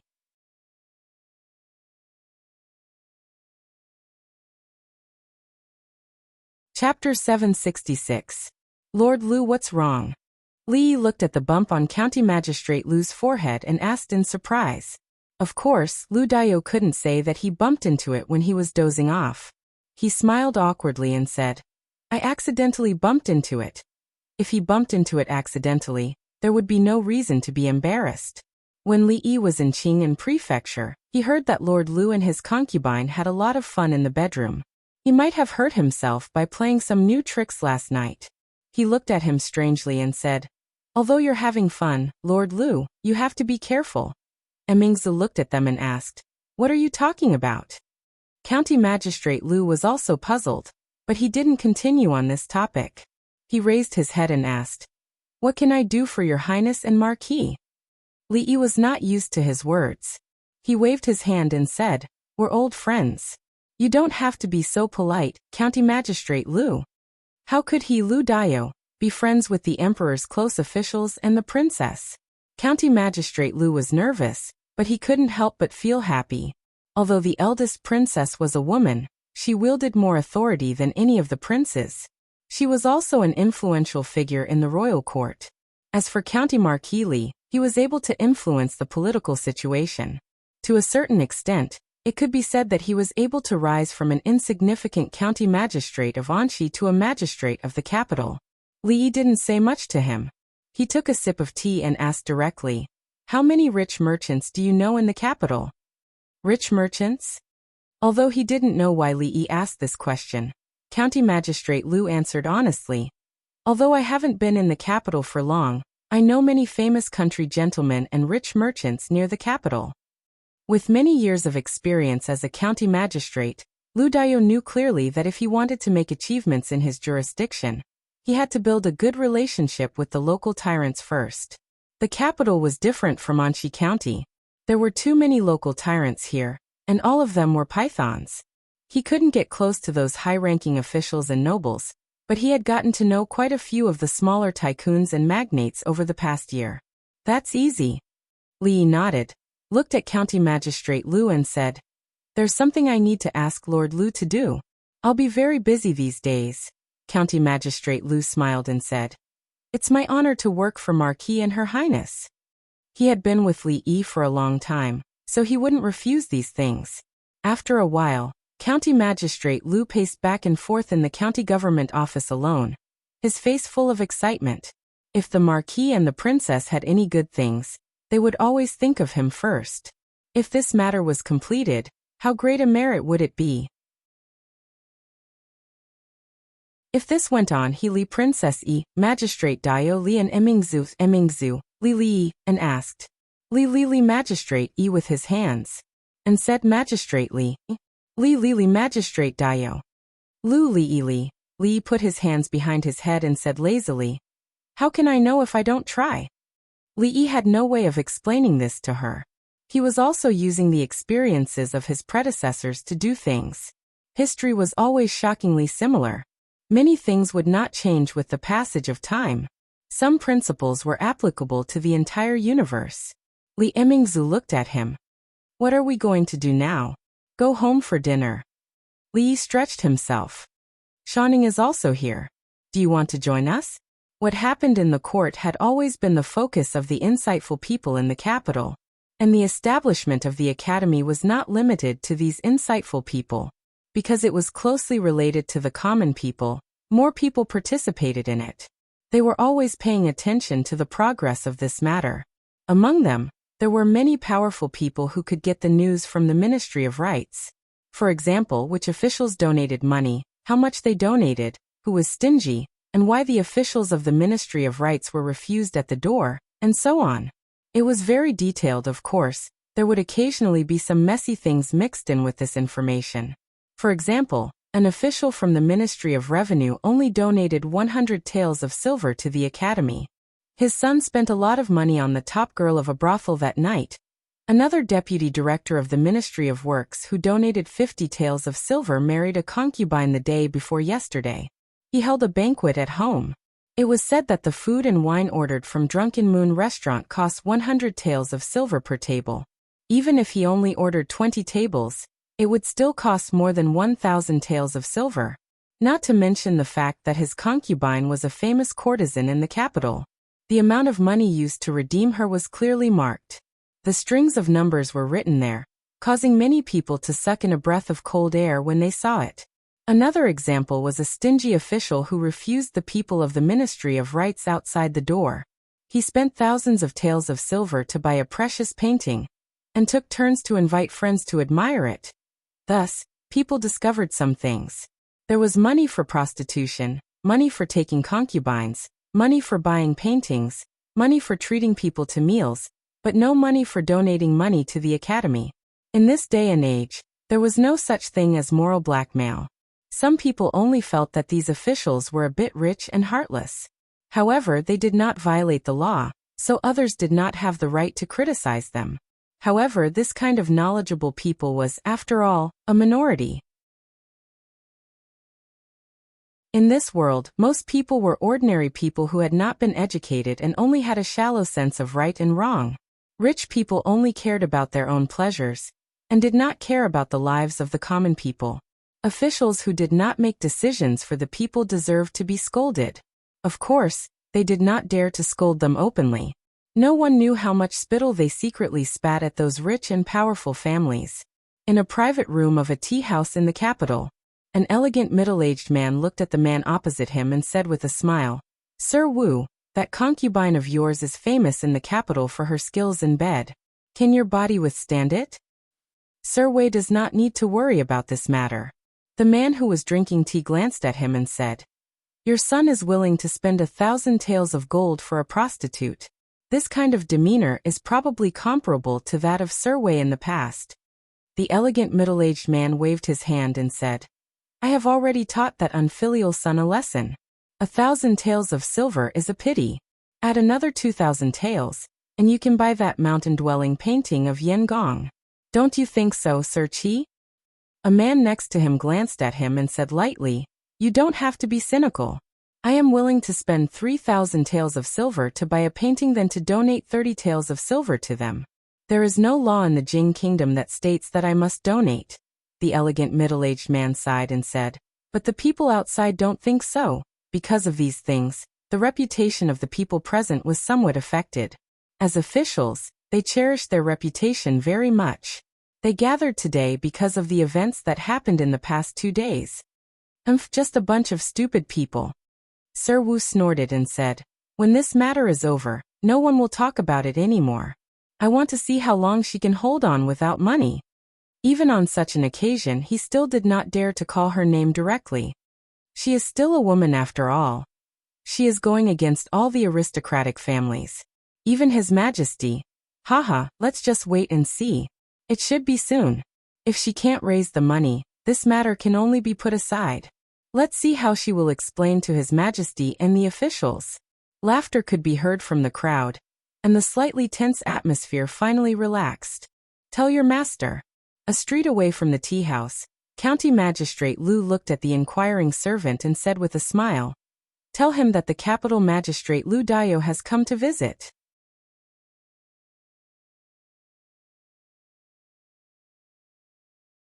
Chapter 767. Mr. Zhao's mansion was located in the northern district of the capital. Although Mr. Zhao's family was rich, some things could not be done with money alone. No matter how rich he was, he could not live in the area where only the real dignitaries could live. This was determined by his identity.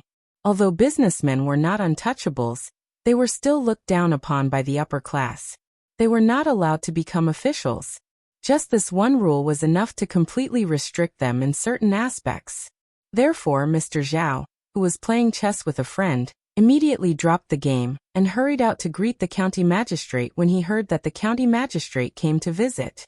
Seeing a person walking over from afar, Squire Zhao hurriedly went up to greet him and said with fear and trepidation, "Lord Lu, your presence brings light to my humble abode. I, Zhao, hope that Lord Lu will forgive me for not going out to greet you." It was not the first time that he met Lord Lu. When Lord Lu had just been promoted to the capital magistrate, he had contacted many gentry and rich businessmen. This was probably what every county magistrate would do after taking office. At that time, Mr. Zhao only clinked his cup with him, and did not even have the chance to talk to him. Today, County Magistrate Lu came to visit him in person. His purpose was unknown, but it was impossible for him to play chess with him. Mr. Zhao immediately became nervous. County Magistrate Lu smiled and said, "Haha, if Mr. Zhao's mansion can be called a humble abode, then I really don't know how to describe my county government." Mr. Zhao saw that he was smiling and did not seem to be looking for trouble. Mr. Zhao relaxed a little and stretched out his hand. "Lord Lu, please come in." "Come on, serve the tea. Take out my treasured tea." County Magistrate Lu was a tea lover. After taking a sip of the tea, he praised it. Steward Zhao absent-mindedly added a few words. The two of them chatted about tea leaves, daily life, and business affairs. Time passed by unconsciously. Those who didn't know might think that they were close friends. Finally, Mr. Zhao could not help but look at County Magistrate Lu cautiously and asked, "Why did you come to my humble abode?" County Magistrate Lu put down the teacup unhurriedly and asked with a smile, "Do you know that the imperial court is going to build an academy?" I've heard of it. Zhao Yuanwei nodded. This matter had caused quite a stir in the capital recently. He knew that this matter seemed to have something to do with the eldest princess, but he didn't pay too much attention to the specifics. Then he realized something.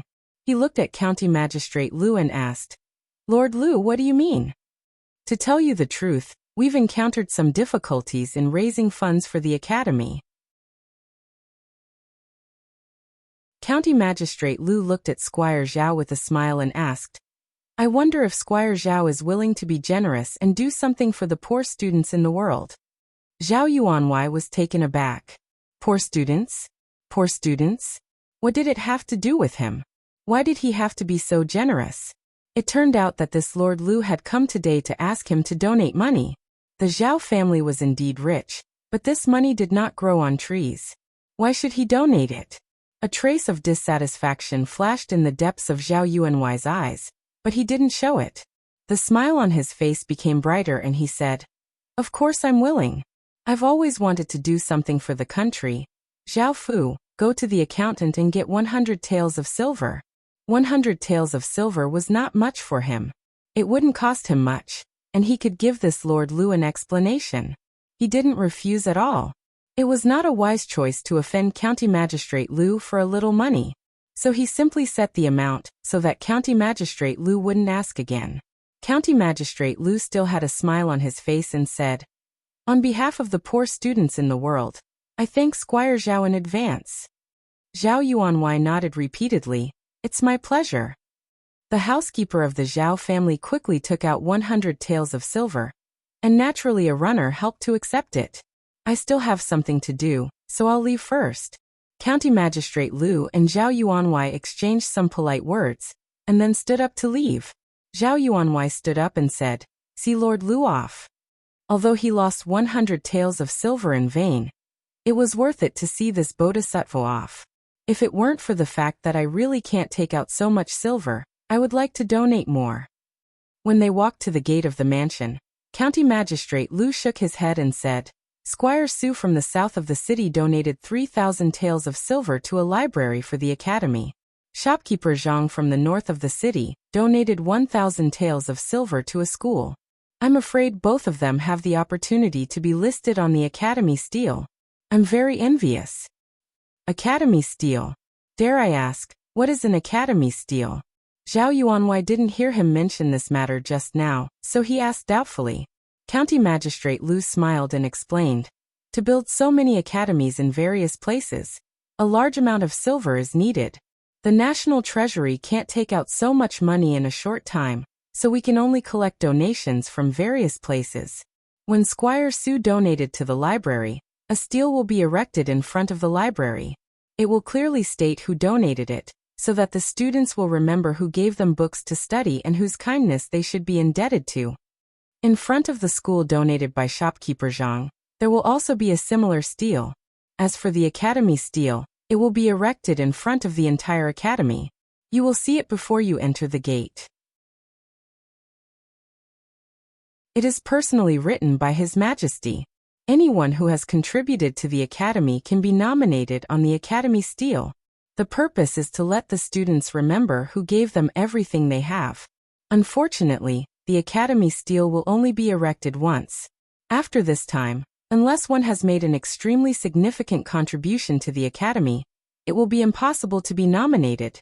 Hearing this, Zhao Yuanwei stopped in his tracks and stood there in a daze.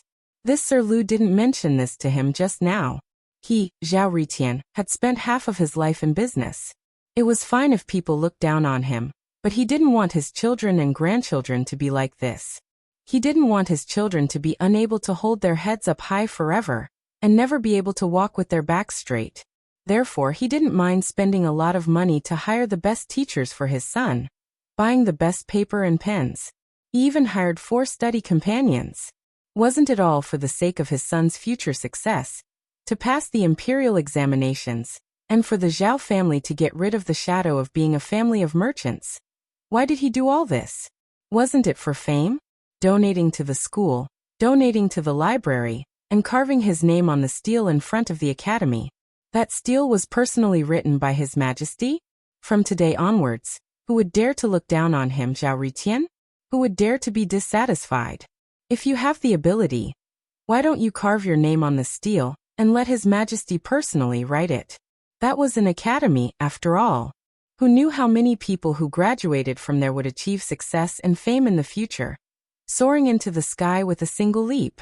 At that time, perhaps those officials in the imperial court would occasionally remember the familiar name they saw on the academy's monument when they were young and studying.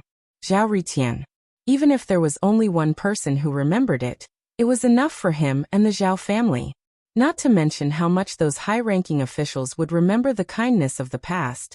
Other than the tombstone, to be able to carve his name on the steel was something that he could brag about for the rest of his life. Just now, County Magistrate Lu said that this opportunity was only available once. If he missed this opportunity, there wouldn't be another one like this. Damn Squire Su. He was indebted to him in the past, but he didn't bring him along for such a good thing. A hint of anger appeared on Zhao Yuanwei's face, but it quickly disappeared. The smile on his face was unprecedentedly bright. He caught up with County Magistrate Lu in a few steps. Seeing that County Magistrate Lu was about to step out of the mansion, he hurriedly said, "Sir, please wait."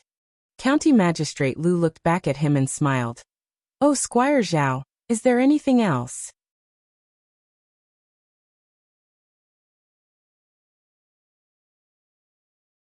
Chapter 768. About the donation of silver. I suddenly feel that we should do our part in such a good thing for the country and the people. Only by building more academies can more poor students have access to education and cultivate more talents for the country. Yes, that's it. The more Officer Zhao spoke, the more confident he became. In the end, the expression on his face became extremely sincere and proud. So, I want to donate more silver to the academy. Lord Lu. Let's talk about it in detail. County Magistrate Lu nodded and said with a smile, "I'm very pleased that Officer Zhao has such a kind intention." "Sir, please." "Officer Zhao, please." 3,000 taels of silver was not a small amount even for the Zhao family. However, he had worked hard for silver all his life.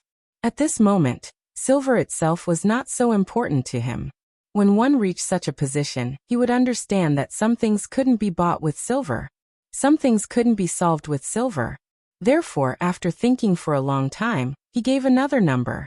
It was 30 times more than the 100 taels he had promised. County Magistrate Lu said with a smile, "Officer Zhao, if you are generous, the poor students of the academy will remember you. It's all for the country." Officer Zhao was waiting for this sentence. He couldn't confirm whether what County Magistrate Lu said was true or not, but he thought that County Magistrate Lu wouldn't lie to him.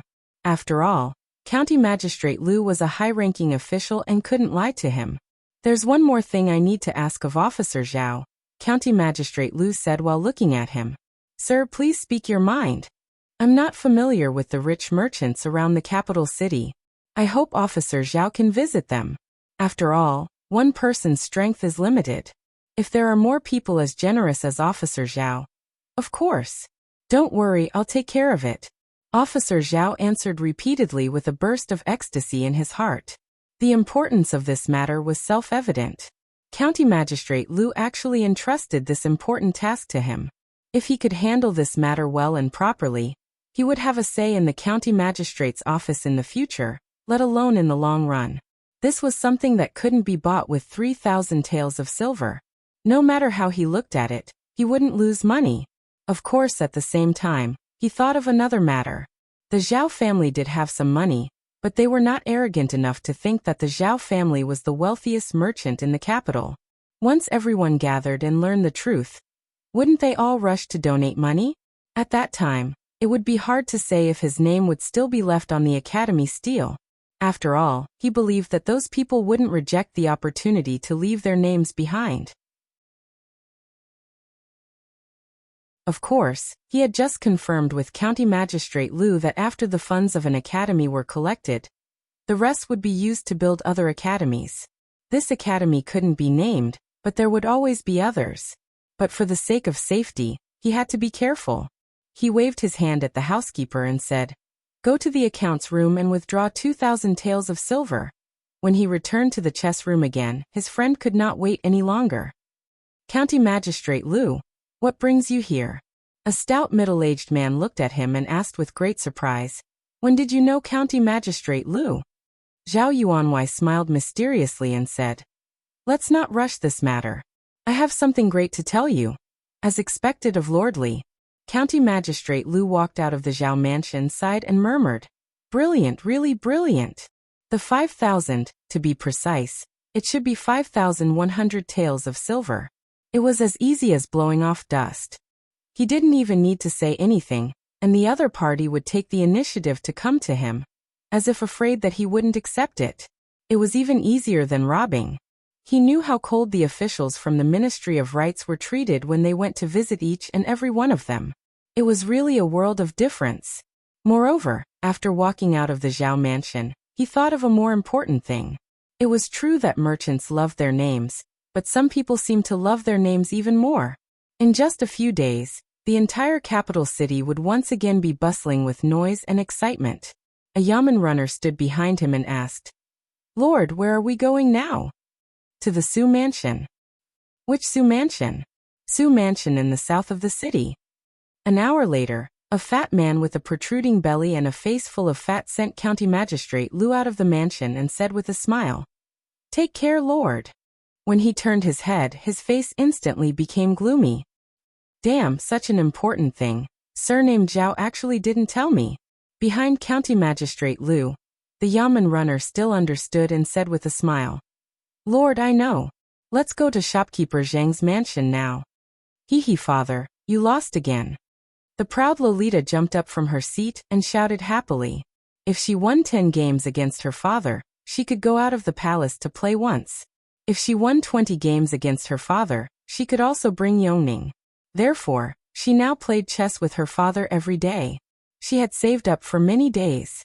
She had already decided in her heart that when she had saved 10 days for both of them, she could go out of the palace with Yongning, and did not need to come back for 10 days. Emperor Jing touched her head lovingly and said, Shaning, go play first. Father is a little tired. We will play again in the afternoon. Oh. The proud Lolita nodded obediently.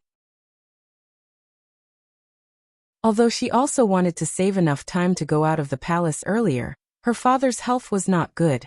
She had grown up and had to be sensible. She could not let her father be tired. Looking at her jumping away, a trace of guilt appeared on Emperor Jing's face. As a father, he still felt a little sorry for using such a method to keep his daughter by his side to play chess with him. The most difficult thing was handed over to Emingzu and Li Yi. There were no important state affairs these days.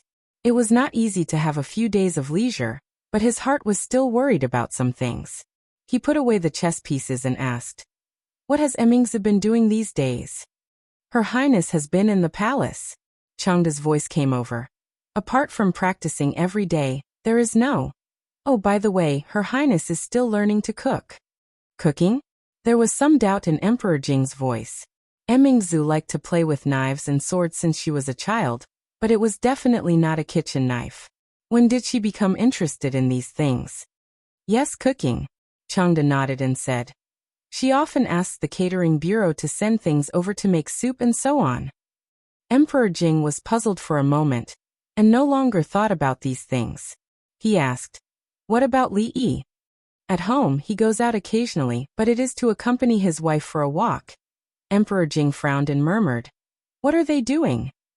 He did not set a deadline for this matter, but the voices in the court about this matter were not small. The pressure that fell on them was certainly not light. How could they be so leisurely? After thinking about it, he asked, Has there been anything strange about the two of them recently? Changda said, A few days ago, Her Highness went out of the palace with him to see the capital's governor Lu Dayo. After that, the two of them did not have any contact with anyone. Emperor Jing was not unfamiliar with the name Lu Dayo. This person had some abilities. His most prominent characteristic was that he could stand in the perspective of ordinary people. He had a keen insight that many ministers in the court did not have. He could often find some problems that ordinary people could not notice. He was a rare talent. Emperor Jing put away all the chess pieces and said, Find out what Lu Dayo has been doing these days.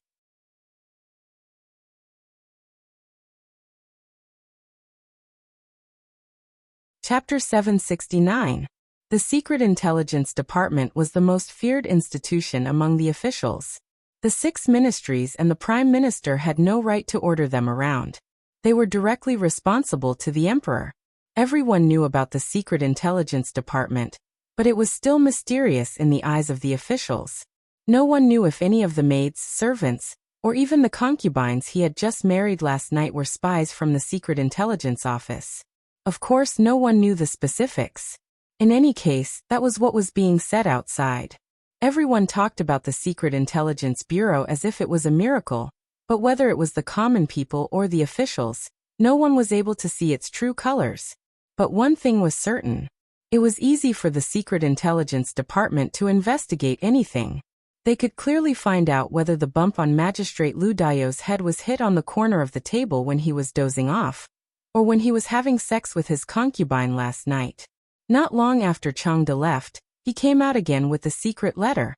The Secret Intelligence Department sent countless secret letters to the palace every day. They were classified and sorted out, so it was not difficult to find Magistrate Lu Daio's. Jing Emperor opened the secret letter and read it carefully. If someone in the capital wanted to investigate the whereabouts of the capital magistrate, Lu Daio, it was not a difficult task. However, if they wanted to investigate in depth what he had done, who he had met, and what he had said, it would be very difficult. Of course, no one would do these things if they had no grievances with him. It would not be a good result if they were found to follow and investigate an official of the imperial court with evil intentions. But this was not a problem for Jing Emperor. Just by reading the beginning, Jing Emperor had already guessed what Lu Daio had been doing these days. He was doing the same thing as the officials of the Ministry of Rights did before. The difference was that the officials of the Ministry of Rights raised money for officials and nobles who were related to the Chui family. But Lu Daio raised money for those businessmen. Of course, it did not mean that businessmen were more generous than officials and nobles to be able to raise so much money in a short period of time. It was because they could leave their names on the academy stele, and could leave their names in front of a building of the academy if they donated money. The people from the Ministry of Rights didn't say that when they visited those officials and nobles. The merchants had the same name. They wanted to be famous, so they spent a lot of money to build an academy. Which of the officials and nobles did not have the same name? They were more famous than the merchants. Why didn't they donate? Or did they only donate a little? Because they didn't know. That was because they did not know that by donating silver, they could leave their names in the academy and have their names engraved on the tombstone for generations to come. As smart as Jing Di was, he almost instantly figured out the crux of the matter. Some people had been tricked. From the very beginning, Li Yi, or rather Mingzhu, had been scheming against them. The other officials and nobles could start to donate after the whole thing was revealed. However, the officials from the Ministry of Rights had visited mostly officials or families related to the great clans. Could they donate again? If he didn't donate, the reputation he had built up over the years would suffer a huge blow. If he were to donate again, the effect would be minimal since he had already done it once. And those great clans relied on nothing more than the reputation they had built up over the years, the prestige they had among the gentry and the common people. Without these, they were worse than a tiger without teeth. If the establishment of an academy so that the children of poor families could study was a nibbling away at those great clans, and it would take decades to see an effect, then the donation this time was the most direct blow to them. Of course, the scope of the attack was not all great clans. The Chui clan and the noble families of the Chui clan, after experiencing a huge loss of money, were about to face a more serious mental blow. This was something he had wanted to do for many years, but he had never done it. Jingdi's expression was not clear whether he was gratified or disappointed. Finally, he just put down the secret letter in his hand and sighed. I am really old. His somewhat straight back bent down, and he lay comfortably on the bed. For the first time in 20 years, he felt that the burden on his shoulders seemed to be a little lighter. That was because someone had carried something for him. Hearing the even breathing sound coming from the bed, Changde looked out of the hall. A smile flashed across his face, and he slowly retreated into the shadow of the hall. Sir, I want to eat hot pot. The proud Lolita pulled Li Yi's sleeve and kept shaking it. Li patted her head and said, "It's such a hot day. Why do you want to eat hot pot? Listen to Sir, drink more soup." Since he came back, he rarely cooked those spicy things. Every day, his meals were mainly light, mainly to take care of Rui's health. Making all kinds of light dishes was his recent main direction. After a while, there were two girls shaking his arm, one on each side. Li looked at the proud Lolita, and then looked at Yong Ning, who was pulled over by her and avoided his eyes because of her guilty conscience. He said helplessly, Okay. I'll let you prepare it. Later, you go to another small house to eat. There were plenty of vegetables in summer. In fact, now no matter what season it was, they could eat fresh vegetables. In order not to let her pester him, he simply let them eat hot pot alone. Emingzu walked over and looked at him. "There's morning court tomorrow. I don't think I can hide it for long." "It's about time." "I don't plan to hide it for long." Li added some seasonings to the soup and closed the lid. Then he asked, "The money should be enough to build the academies near the capital, right?" Li Mingzhu nodded. The capital could be said to be filled with wealthy merchants. The amount of silver they donated added up to a terrifying figure. According to the plan, it would be more than enough to build a dozen large academies. It would even be enough to keep these academies operating for a long time. Even when General Shui, the family of generals, and other acquaintances came to her. Although they didn't know the inside story, they were willing to donate some money. But she rejected them with the same reason. It was not time to unveil the veil on this matter yet. Of course, although there was already a lot of money, it was still a long way from covering the entire Jing kingdom. But the money would only be used in the capital. Every place would adopt the form of local donations. Presumably, those people would be more willing to let their names spread locally. As long as the precedent was set in the capital, it would be much easier for the other states and prefectures. If they followed this method, it would not be unimaginable for Emingzu academies to spread throughout the Jing kingdom one day.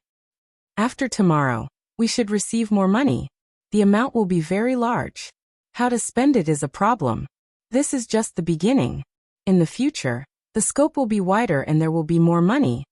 Li Yi adjusted the fire to a gentle one and said, "Also, to do these things, it's impossible to rely on just you or me. If you want to find someone trustworthy, you can find someone from the Women's Union or other places. Ability is important, but you have to ensure absolute loyalty. These shouldn't be a problem for you." Emingzu pondered over his words and nodded slightly. "There's one more important thing." Seeing him speak again, Emingzu turned to look at him with a serious gaze. Li Yi opened the lid of the clay pot and scooped some soup. He passed the bowl to her and said, "Help me taste this soup. Is it ready?"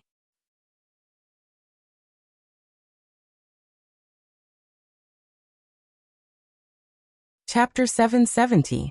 The high-ranking officials in the capital had been living comfortably these past few days. They had not attended court for a few months and no longer had to wake up in the dark. Sometimes, they did not even have time to eat breakfast before rushing to the palace gates to gather. They had to stand in the hall for 4 hours and their backs were sore. They also had to drag their tired bodies to various departments to handle various chores. Now they could sleep until dawn, drink their morning tea, and slowly make their way to the yamen. If they were the leaders of various departments, as long as they were not seen by the imperial censors, they could relax even more. Of course, if they received news that morning court was to be held, even the laziest of people would have to restrain themselves and obediently stand at the palace gates for an hour to enjoy the morning breeze. Although it was still summer, the sun had not risen yet. Wearing thin clothes, it was still a little cold. Old General Shui stomped his feet and wrapped his clothes tightly around himself. He sighed. "These old bones are getting worse and worse. I wonder how many more days I can attend court." Old General Ma walked over and said, "We old bones do not have much time left. Luckily, those children are not bad. Old Shui, you can rest in peace even after you die." Before the morning court began, when the officials were waiting at the palace gates, they had to line up according to their official rank and department. They were not allowed to walk around casually, nor were they allowed to congregate casually. There would be a special imperial censor to record the officials' behavior, and record it as part of their evaluation. A few imperial censors glanced at the elders of the family of generals who were gathered together, then quickly shifted their gazes away. When they caught a glimpse of an official in the crowd who was secretly touching his buttocks, they immediately walked over with dark expressions and said coldly, "Sir, please pay attention to your manners." The official had wanted to quietly adjust his pants, but did not expect to be seen by the imperial censor. He could only look at his nose and his heart. After the imperial censor left, he glanced at the few people who were squatting and chatting under a tree not far away. An indescribable bitterness rose in his heart. This time, old General Shui did not engage in a verbal battle with old General Ma. He sighed and said, "What is Her Highness thinking?" The Her Highness he was referring to was naturally the eldest princess. The incident at the academy had caused a commotion. Countless people in court were waiting to see her make a fool of herself, but she seemed to have completely forgotten about it. She had not done anything in the past few days. The family of generals had wanted to help, but she had rejected them. A red-faced old general thought for a moment and said, "Her Highness has always had her own ideas. I believe we will know in court today." Due to their special status, the family of generals maintained a distant relationship with all the princes. However, the eldest princess was different. She was a woman, and even if she was close to the family of generals, it would not attract criticism. Moreover, the family of generals and the princess residence were closely connected in terms of interests. They were bound together for good or ill. Even if they put aside their feelings, they would naturally pay attention to her matters. In recent days, the emperor, who was ill, had almost handed over all the political affairs to the Minister of State to handle. However, every once in a while he would still hold a morning court session to ensure that he would not be too distant from the political affairs. The flood of the two provinces was still an extremely important matter. How to control the flood, how to properly settle the refugees, and how to rebuild after the disaster were all important matters for the imperial court. There would be news coming from the front lines almost every day. However, the disaster this time was obviously different from the previous years. The original method could not be used, and the situation was not optimistic. After a round of recommendation by the court officials, the emperor reselected officials who were good at controlling the flood. This matter was temporarily put aside. The focus of the debate in the court shifted to another matter. The establishment of the eldest princess's academy could be said to be closely affecting the hearts of many courtiers. Regardless of their intentions, there was no doubt that countless people were concerned about the progress of this matter. Emperor Jing looked down and said faintly, "Lu Dao, tell me, how is the establishment of the academy going?" This caused many people in the court to be slightly stunned. The name Lu Dao was unfamiliar to them. Although there were many officials in the imperial court, and it was impossible for them to know all of them, it was not to the extent that they had never heard of their names. This could only be blamed on the position of the magistrate of the capital city. It was not big, but it was not small either. In the local area, it was already the head of a county. In the capital city, it was wandering on the edge of the court. It was not even qualified to be noticed by some people. Of course, what surprised them was not this unfamiliar official, but the establishment of the academy. It was clearly the eldest princess who had undertaken the task. Where did this Lu Dao come from?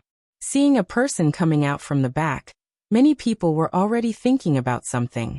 However, some people still faintly revealed expressions of ridicule and disdain on their faces.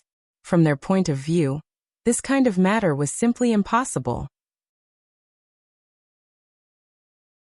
This was because the establishment of the academy would not only involve the capital, but also the entire Jing kingdom.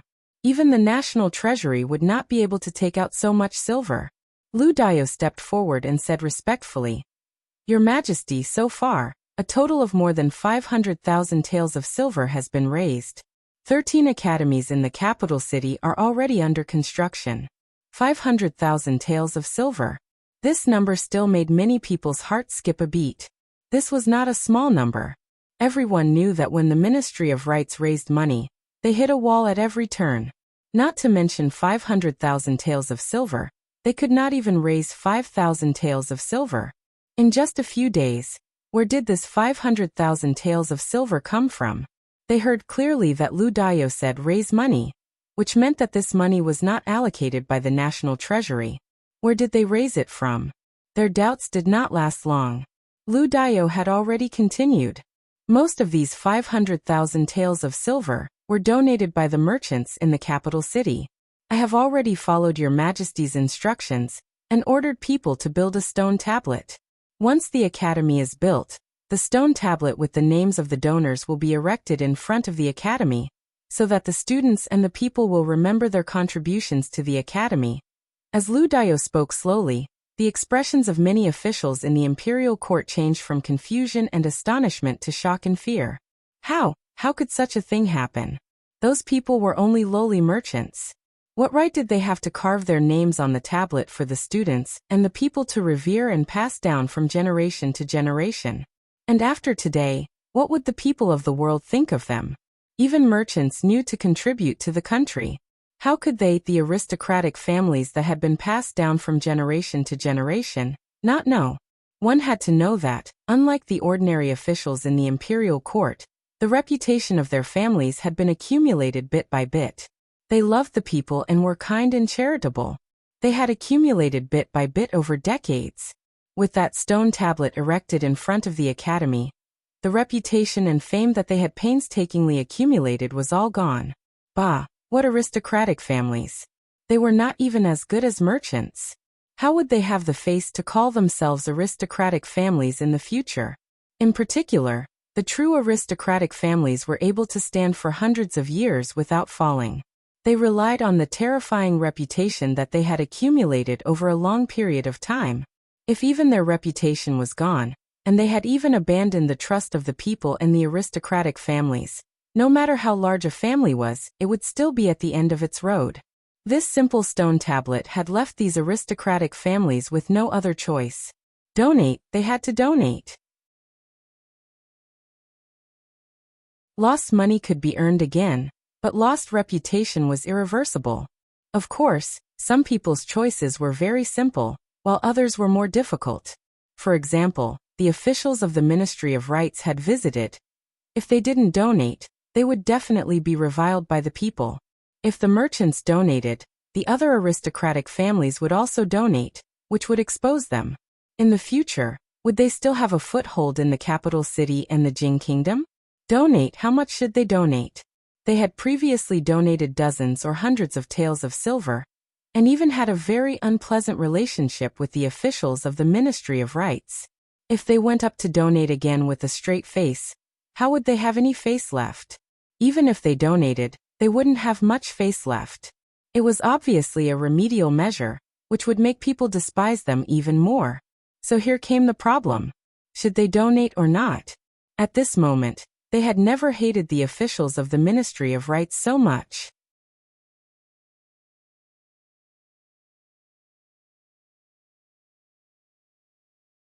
Chapter 771. At this moment, many people from the Ministry of Rights were in the court.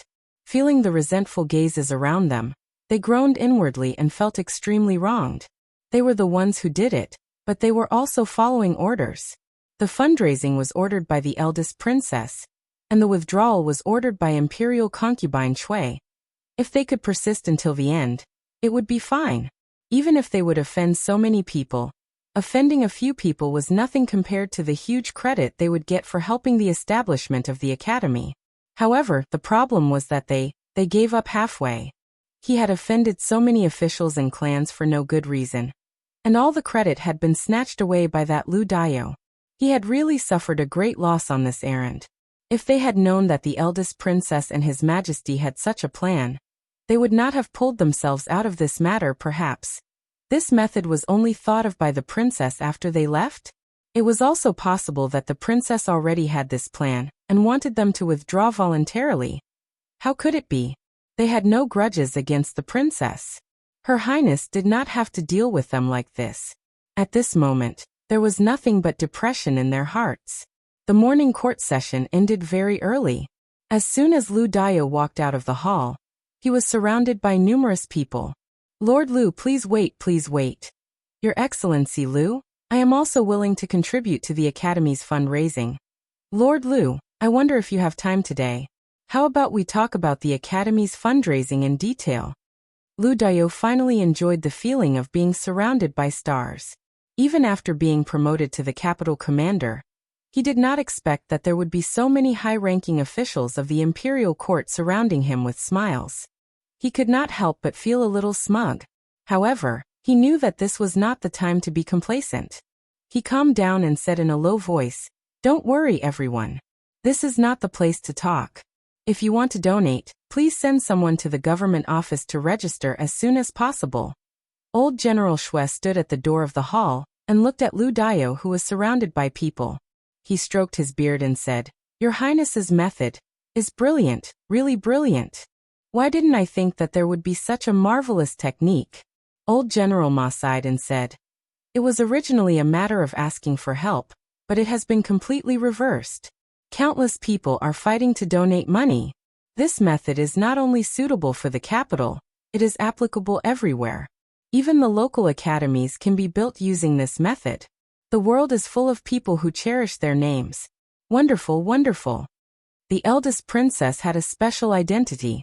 Naturally, it was impossible for her to be surrounded by people like Lu Dao. However, there were many people who looked at her with more emotions than before.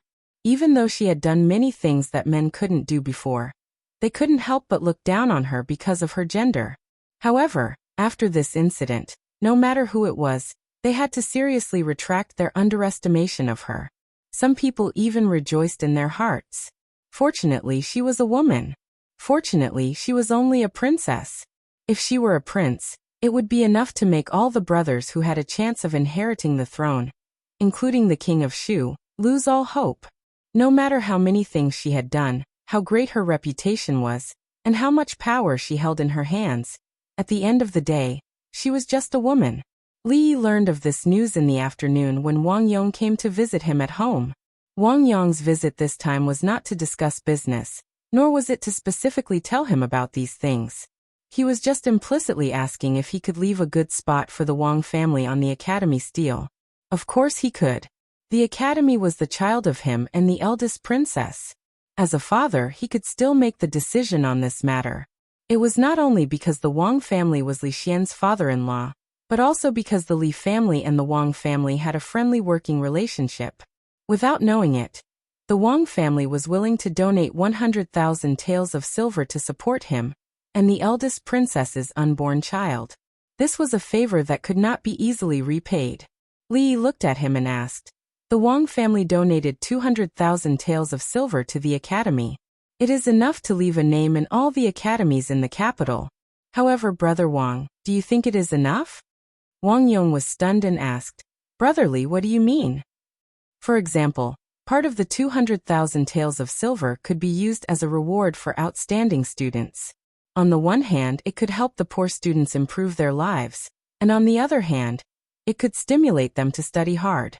It is killing two birds with one stone. Li Yi thought for a while and asked, "How about this sum of silver be called the Wang Family Scholarship or the Wang Yong Scholarship?" The old emperor did not attack the aristocratic families indiscriminately. In fact, he was gradually weakening the disobedient aristocratic families. As for the Wang family, who were sensible and had a close relationship with the royal family, the old emperor adopted a policy of cozying them up and appeasing them. Therefore, Li Yi did not mind giving the Wang family another benefit. The Wang family scholarship? Wang Yong's eyes suddenly lit up. It was good to have one's name engraved on the stone tablet. It was not certain that one's name would go down in history, but it would exist for a longer period of time.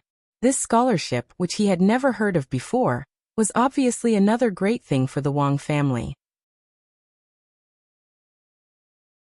The students supported by the scholarship were definitely people of outstanding talent. Since they accepted the Wang family's support, they would definitely owe the Wang family a favor and could be considered half a student of the Wang family. And such people of outstanding talent would also have a very high chance of becoming outstanding in the future. Not everyone was expected to repay the Wang family, but after all, they would have an unbreakable connection with the Wang family. In just an instant, Wang Yong weighed the pros and cons in his mind. The conclusion he came to was that there were only pros and no cons. He raised his head to look at Li Yi and said sincerely, "Those 200,000 taels were donated by the Wang family to build the academy. How can I take money from them? How about this? I'll go back and ask for instructions. Every year, a sum of money will be used to set up the Wang family's scholarship, which will be used to support students with excellent character and scholarship." Li Yi did not mind this at all. The money would eventually be used on those students. The Wang family were not fools. They definitely understood what Wang Yong understood. He was only pointing it out. When the time came, they could discuss it with the eldest princess themselves. "I'll take my leave first." Wang Yong was in a hurry to report to the family. Li Yi did not stay any longer. From now on, he did not need to interfere in this matter anymore. Education was a century-long project. It would take a long time to show its effects. But now that the foundation was stable, there would be fewer obstacles in the future.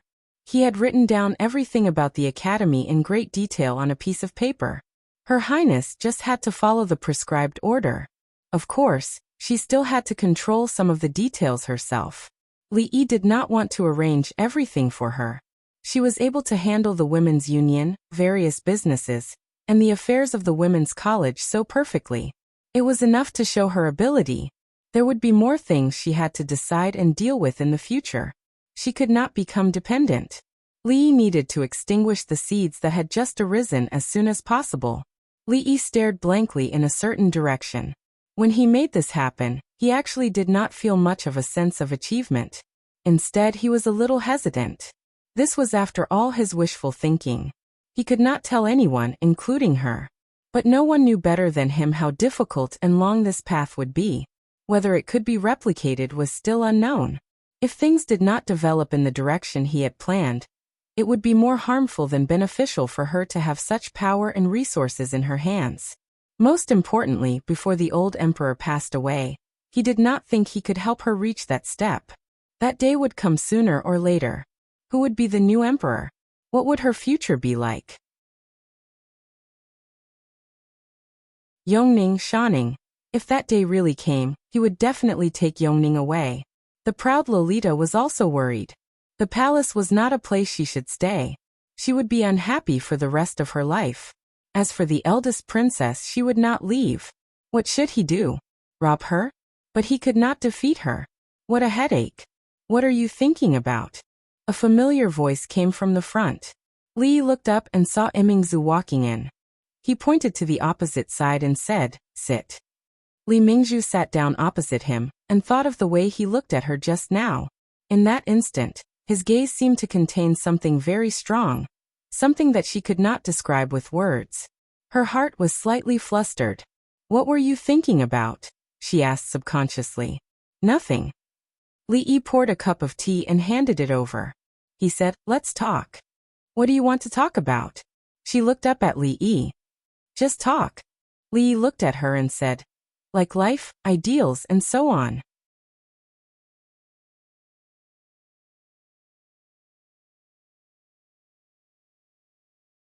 Chapter 772. When talking about life and ideals with a beauty, the choice of time and place was very important. Under the warm yellow light, on the soft bed, chatting through the night, or in the quiet courtyard, next to a clean stone table, drinking a pot of fragrant tea, chatting leisurely. These were two completely different moods. Of course, the former was not about the moods. Hearing his words, the princess shook her head after a moment of hesitation, thinking that he was just joking. She changed the topic and said, "The aristocratic families that refused to donate money before have changed their attitude and donated more than those merchants." Li Yi waved his hand and interrupted her. "I said we won't talk about this. Today we only talk about life and ideals." Mingzi looked at him, and her expression was no longer serious. She picked up the teacup and took a sip, quietly waiting for him to continue. Li Yi looked at her and asked, "Seriously, what's your plan for the future?" Mingzi thought for a while and said, "I'll settle the academy first. I've been busy for a long time." The future that Li Yi mentioned was naturally more long-term than hers. He asked again, "What about 5 years later? 10 years later? 5 years later?" 10 years later? Emingzu was stunned. Under Li Yi's gaze, she shook her head and said, "It's too far away. I've never thought about it." She had no ambition. It was fine if she had big breasts but had no ambition. She had such a small breasts but had no ambition either. After the old emperor ascended, what would happen to the eldest princess who had lost her protection? It would be a happy ending for her to be betrothed to the son of a meritorious minister. With the power in her hands, it seemed unlikely that such a good ending would happen. She would most likely be suspected and coveted by others. Even if the king of Shu was not the emperor, he would be some other king. Speaking of which, if she continued to be a princess who was only responsible for her beautiful appearance, it was very likely that she would spend the rest of her life peacefully like most princesses in the history books. However, it was impossible for her to go back now that she had come this far. She thought about it carefully. How did she end up on this path? Her life was originally smooth. Cough cough. Li Yi took a sip of tea and choked on his own tea. After coughing twice, he waved his hand and said, forget it. If you haven't thought about it, then don't think about it. The most important thing in life is to be happy. It didn't matter how she came to this path. Since she couldn't turn back, she might as well walk this path to the end. It would be great if she could wait for the light of dawn, but if she couldn't, she would just rob it. As for the rest of the mess, who wanted to mess with it? As soon as his thoughts were clear, he felt as though his entire being had relaxed. When Emingzu looked at Li Yi, she realized that he was also looking at her. His gaze was very strange. There was hope, worry, and love in his eyes. Behind those indescribable gazes, there was a kind of emotion that she could clearly feel. The will to fight. Although she didn't know why he would have such thoughts, at this moment, she felt that it was funny. She looked at Li Yi with a faint smile and asked, "You want to fight with me?" Li Yi was actually thinking that he might not be a match for the eldest princess at that time. Should he ask for a helper or something? He was startled when he heard that, and then laughed. "Are you kidding me? Why would I want to fight with you? The soup is still boiling in the kitchen. I'll go and see if it's ready. By the way, are you thirsty? Do you want me to serve you a bowl of soup?" Although he hadn't fought with her before, he was definitely not a match for someone who could fight with Mississippi Lou. Just the thought of fighting with her made him feel a dull pain in his butt again. The two little girls were better. Girls should be gentle and virtuous. Why should they learn martial arts? Although the words gentle and virtuous had nothing to do with the arrogant Lolita, they were both learning martial arts. Look at Rui. She was already a master, but she didn't use martial arts to bully others. Look at her and Mississippi Lou, who always talked about fighting with each other. How could they act like girls? Sir, come and play chess with me." The arrogant Lolita waved her hand in the room. Li Yi walked over and replaced Duan Wu. As long as the word chess was involved, the arrogant Lolita couldn't be treated as a child. Even an adult would fall into her hands if they weren't careful. It was said that the old emperor had lost dozens of games to her. She was now obsessed with Gomoku. Ever since Li Yi taught her this way of playing, the entire women's college, including the teachers and students, were unwilling to play with her in a few days. It was not easy to find someone who was willing to play chess with her. Li Yi and the arrogant Lolita played chess. Yongning stood beside him with her hands behind her back and her head peeking at the chessboard. Thinking of something, Li Yi looked at her and asked with a smile, "Cindy, if I'm going to a place far away and won't come back for a long time, would you be willing to go with me?"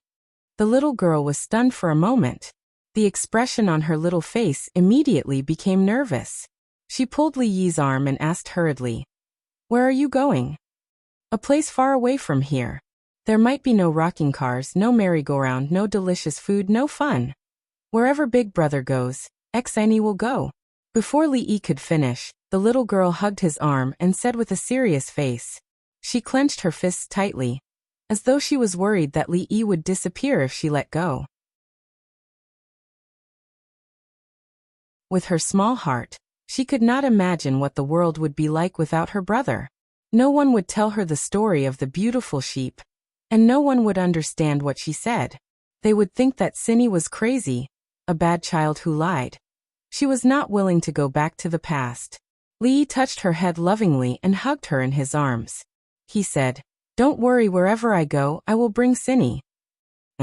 The little girl nodded obediently and stretched out her little hand. Pinky swear. From her point of view, the matter of pinky swear was a promise that could not be changed. The arrogant Lolita looked at the opposite side vigilantly.